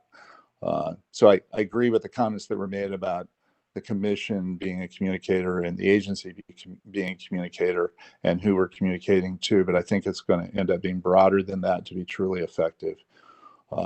You really want people communicating these themes who are not commissioners and are not ODOT personnel ultimately, so that we begin to get a brand in the state that is different from the brand I think we have today, and that we're really viewed as I've used this word advisedly, but we're really viewed as a more forward-thinking, forward-moving agency than I think is our typical kind of image, while not losing any of the high-quality service provision that we've had historically, and is a real strength and ought to be an ongoing strength.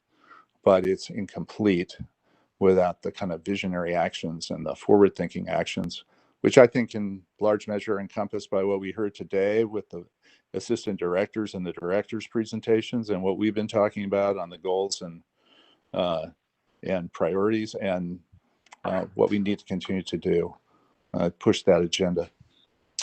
So thank you for that comment. Let's turn it back to Lindsay. Great, thank you, Mr. Chair and members of the commission. The one thing I sort of wish I would have said from the jump that I regret not saying is that this is the first of many conversations. So the one sort of very fine point I want to put on this is that this is the first time we're talking about this, and I think I was hopeful to get sort of that very broad stroke sense for where all of your heads were at as we talk about how we roll out a new strategic communications program, how we talk about the strategic action plan as a specific and discrete sort of body of work that undoubtedly overlays over all the work that we do. And then I will certainly be revisiting this conversation with all of you, I think individually, absolutely, but also in subsequent commission meetings as we start to really crank this work out.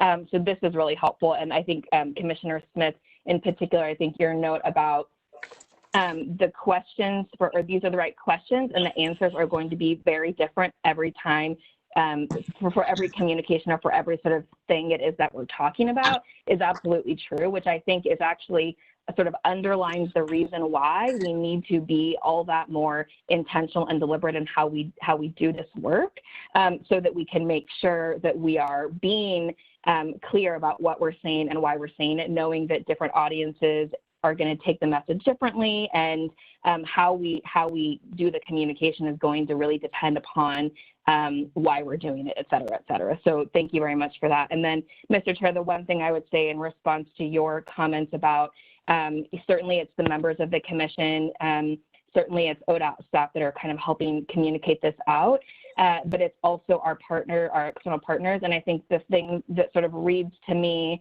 or sort of how I took that, was in the legislature or the legislative space, we think about this as coalition building, right? So how are we leveraging our partnerships? How are we leveraging folks across different organizations, but sort of external and internal? How are we asking people and giving people the tools and frankly the confidence that they can carry our message with us in addition to us, and so we're not the only ones doing so. So I appreciate you bringing that up as well. So I think the next sort of phase of this conversation is really to talk a little bit about the kind of key deliverables and communications tools. So Michelle, can you advance the next slide, please?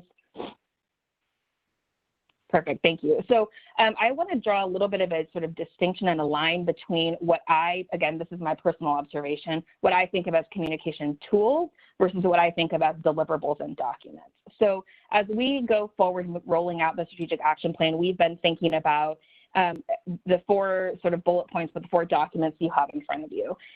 So on the left-hand side, you'll see the communications tools. I think of these as more of I think very concise, very consistent, obviously, but really that kind of highest level capture and that the highest level capture and that really sort of already digested, for lack of a better term, way that we are presenting the information that is sort of understandable and is easily communicated to various audiences and dare I say almost all audiences simultaneously. So the executive summary, and I put this in quotes because that's not a correct term, but that's certainly the space in which I'm thinking, and a very high level capture that would articulate out the priorities of the strategic action plan and then the goals of the strategic action plan. So this would be sort of your leave behind document, for lack of a better term, and the thing that we are sort of using to promote and talk about and kind of characterize all of the work that we're doing in this strategic action space. That's the first one. Underneath that, you'll see the sort of dashboard / scorecard, and I think there was a little bit of conversation about this earlier, but this is the, again, that high capture level, but that sort of graphic or visual depiction of how are we making progress on the actions and on the priorities and goals that we have articulated and we have agreed upon in the strategic action plan. There are some examples that are sort of floating around in other agencies and other DOTs across the country that I'd be happy to share with you after, or sort of outside of this presentation. But that really can help give a sense for that, again, graphic and visual depiction of, are we making progress or are we not, right? So that's the dashboard and scorecard. So again, these are the tools that would help folks understand what it is that we're doing and whether or not we're achieving the outcomes that we're driving toward, and B, our tools.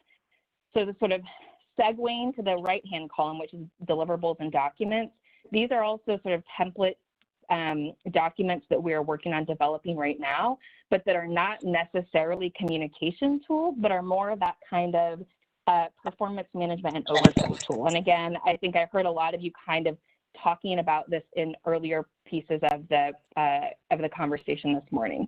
That first one, which is the implementation plan, is really this kind of more fully fleshed out document that articulates all of the discrete actions, implementing, operationalizing actions that roll up into each of the goals and into each of the priorities at a far more granular level. So this would have timelines associated with it. This would have a lot more sort of precision and specificity around what it is that would be the discrete actions that we would take or that we would advocate for in order to make actual progress on those goals. And then the fourth one, which is the progress report / implementation tracker. And again, sorry for not saying this earlier. The other piece about this is this is a very draft conversation, right? So these are my recommendations and my sort of general thoughts about what I think would be helpful and useful as we start to sort of roll this work out into the future. But it's certainly the commission that has sort of final approval on how we're making progress and how we're tracking all of these pieces.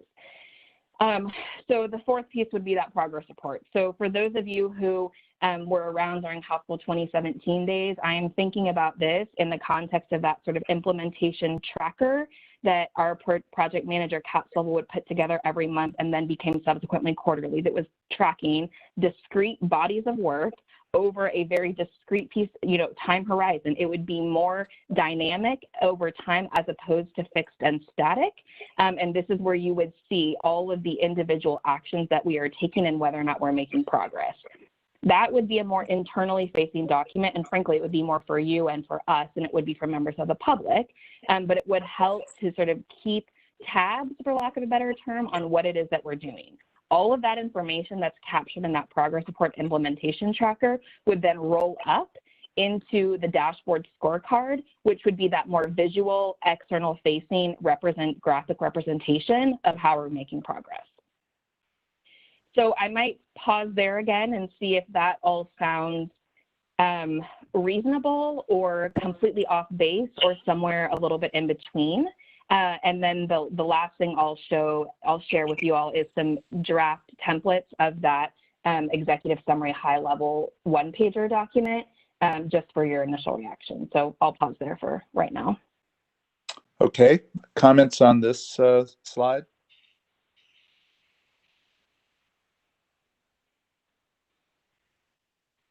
This is Commissioner Calorie. I just want to clarify something. When you're talking about this plan for getting our communications out both internally and externally, are you planning any market research that would say, okay, here's what I think of ODOT, or here's what I don't think of ODOT, and then tracking how the messaging follows the progress of delivering the information? I don't know that I said that well, but. Chairman Brocklin, Commissioner Calorie, yeah, that's absolutely correct. I think we certainly would rely upon whether it's existing research that we've already got that sort of has a pulse for what the sort of sentiment is in the public space, or we would do a refresh, or we would do sort of a new exercise altogether. I think this ties really nicely into Commissioner Van Brocklin's comments earlier about having some external resources that we can sort of rely upon in this space. So I think, yes, absolutely, we would be doing something like that to sort of establish the baseline and to then measure how effective our communications actually are. Absolutely. Thank you. Good question, Commissioner. I definitely agree with Lindsay on this. We're going to need some external resources to provide us with some of the data, the type you're suggesting.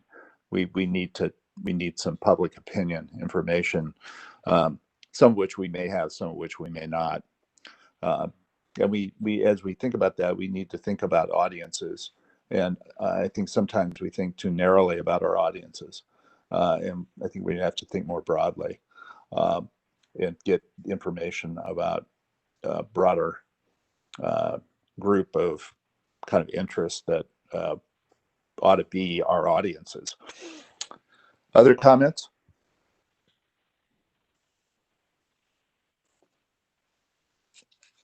Commissioner Smith here. I like your approach. I think as we refine and the plan, we're probably going to need to add some communication tools depending upon the audience and who's delivering. But I think this is the right place to start.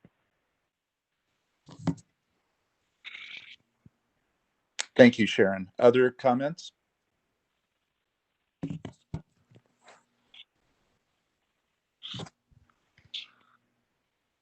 If not, I think, Lindsay, maybe you can wrap up. Absolutely. So the next, Michelle, can you advance the slide, please? Thank you. So this, again, please keep in mind this is all draft form. And I think we will look forward to having lots of further conversation with you all about how these really are finalized and refined. The first stab we took, that would be this sort of one-pager document, that highest level capture that articulates priorities, articulates goals, does not further flesh out the discrete actions subsequent to each of those goals, but really is the kind of leave behind document that would describe our strategic action plan. So we created one of these for each of the priority areas. So equity is the first one. And you can see here, and again, it's draft, but you can see here that we kind of tie in thematically all of the goals in, and that's represented by, there's a little human in each one of these sort of icons in each of these goals. Michelle, will you advance the next slide, please? Thanks. And then we did one for modern transportation system. And again, you'll see that thematically, these are all tied into each other. The modern transportation system is sort of this little circle image.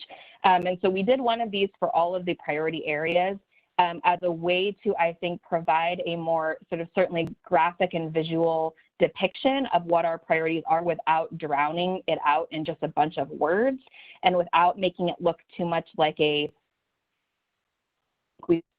we often do, right? So this is, again, just that kind of graphic depiction. And then can you go one more slide? Thank you. And then this is the one for sufficient and reliable funding. So again, tying in thematically with the sort of icon, which is this $sign in this example. And then what I'm thinking would be somewhat valuable is as we think about that sort of dashboard scorecard, which is, again, that sort of visual depiction. It's a communication tool. This is the thing that describes how we're making progress on the goals that we've articulated. We would perhaps use this icon as a way to depict into other documents that are being produced and created that become other communications tools that we use both internally and externally. So again, this is a very draft version. It's going to change a lot, and I think based off the conversation you all had for the previous agenda item, it will absolutely change because some of the language has changed. But you can kind of sort of see a sense of where I think I am trying to go, which is to have that kind of, leave behind document that really plainly and very clearly lays out what it is that we're doing and what is included in our strategic action plan and why. So I will pause there before moving on and note also that this is the first round of kind of templates that we've produced. And then as we move forward, assuming that there's a general level of comfort among the commission with the other 3 documents that we talked about, the dashboard scorecard, then the implementation plan itself, and then the implementation tracker, we would come back in subsequent commission meetings and subsequent conversations to really refine those tools and those documents as well. I'll pause there.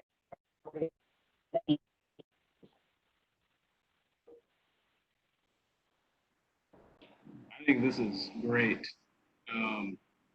it's always good to see it kind of mapped out, some color and stuff. So, but I also think that it can even go a step further where we could actually start doing some areas around like some short caricature, cartoon type of videos that people could relate to and connect to as it relates to all the different modes of transportation, tying it back into then seeing like what our future transportation system could look like and how that comes back into that first dollar that they pay into the system through a toll, they're getting, paying through the user charge, just so people understand and see that there is a plan to benefit their quality of life as it relates to the system. And furthermore, when someone brings up the name ODOT in a restaurant or local bar, people can always, relate that back to, oh, it's that one agency and organization that does this, this, and this, as opposed to, I don't know what they do. I don't even understand the functions of it. It's too confusing. So I really like the first step of this. Obviously, after our conversations related to the language and the content, obviously we're going to be tweaking and modernizing and adjusting as is, but I think definitely moving on to the next step of getting like to a place where we're doing like short videos so we're consistently communicating to our audiences broadly is going to be a really key pivot into our future, and most importantly, how people relate ODOT to their quality of life. Yeah, I really agree with that, Orlando. I think that one of the challenges our agency faces somewhat internally, but certainly externally in some quarters, is that they don't know us.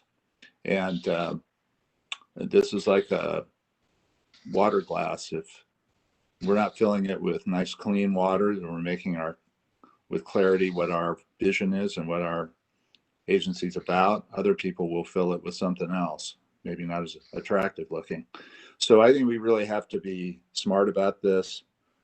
And I think we need to be actively communicating so that people do have that image you're describing, that is really ultimately the goal, and that is filling the glass with our messaging.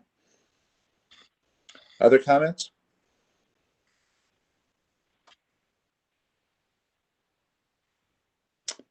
Okay, hearing none. Lindsay, back to you. Wonderful. Thank you very much, Mr. Chair. So just we'll go to the last slide, please, Michelle. And this is there it is. Thank you. So this is a little bit of sort of the timeline. So these, the dark blue pieces, that sort of higher bullet point is kind of the draft, I think, timeline of how all of this work rolls out over the next course of months.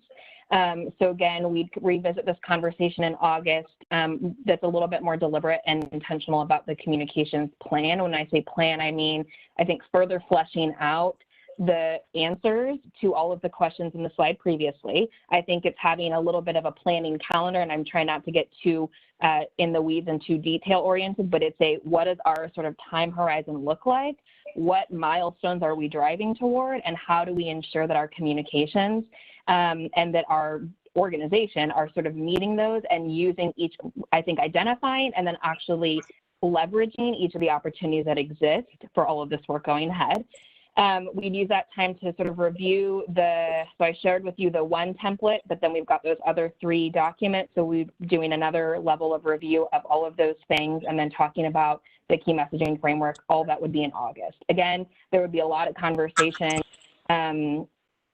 happening ongoing throughout the rest of this month and as we lead to the August commission meeting, but we would revisit this conversation again in August.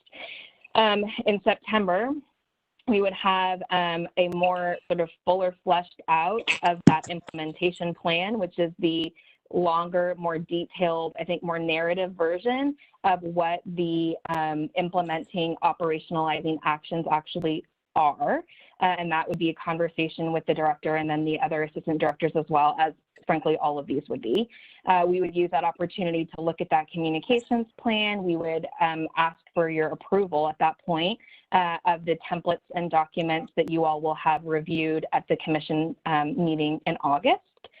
and then really driving toward that October timeframe when you all are approving that sort of final version of the action plan, which includes the implementation plan, and then we would really begin rolling out our communications work.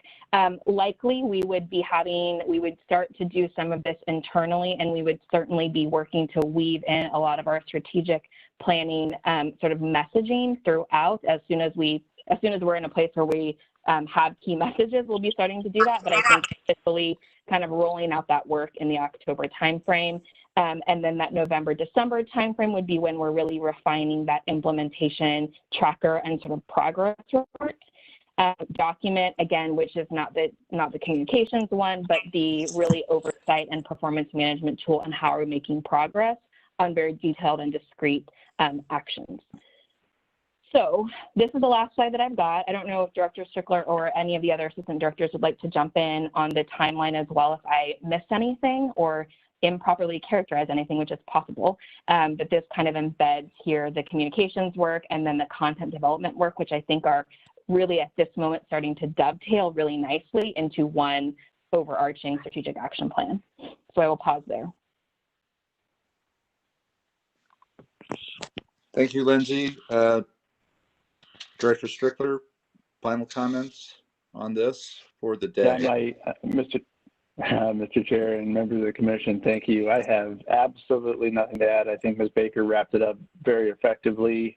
Hopefully that timeline meets the expectation that we've been working under. And after all of yesterday's discussion as context, the previous commission meeting discussion, and then today wrapping it up around priorities and goals, there is at least an understanding that this is all tied together, very comprehensive, very intentional, and it has intended outcomes in mind. So that's my only closing. Thank you, sir. Great, thank you. And I guess with that, unless there are final comments from any of the commissioners, I think our work is done for today. I'll be in touch with you, as I said, about next steps on implementation plan prioritization. But other than that, I think we've had a good day and a half together, well, as much together as we can be right now, and look forward to further work on a range of issues, including this one, which is, I think it's an exciting time to be working on this plan. I think it'd be a really important step for the agency and for us. So absent any other comments, I will adjourn our meeting. We're adjourned. Have a great weekend. Bye, everyone. You too. Thank you. Have a good one. Thank you. Bye.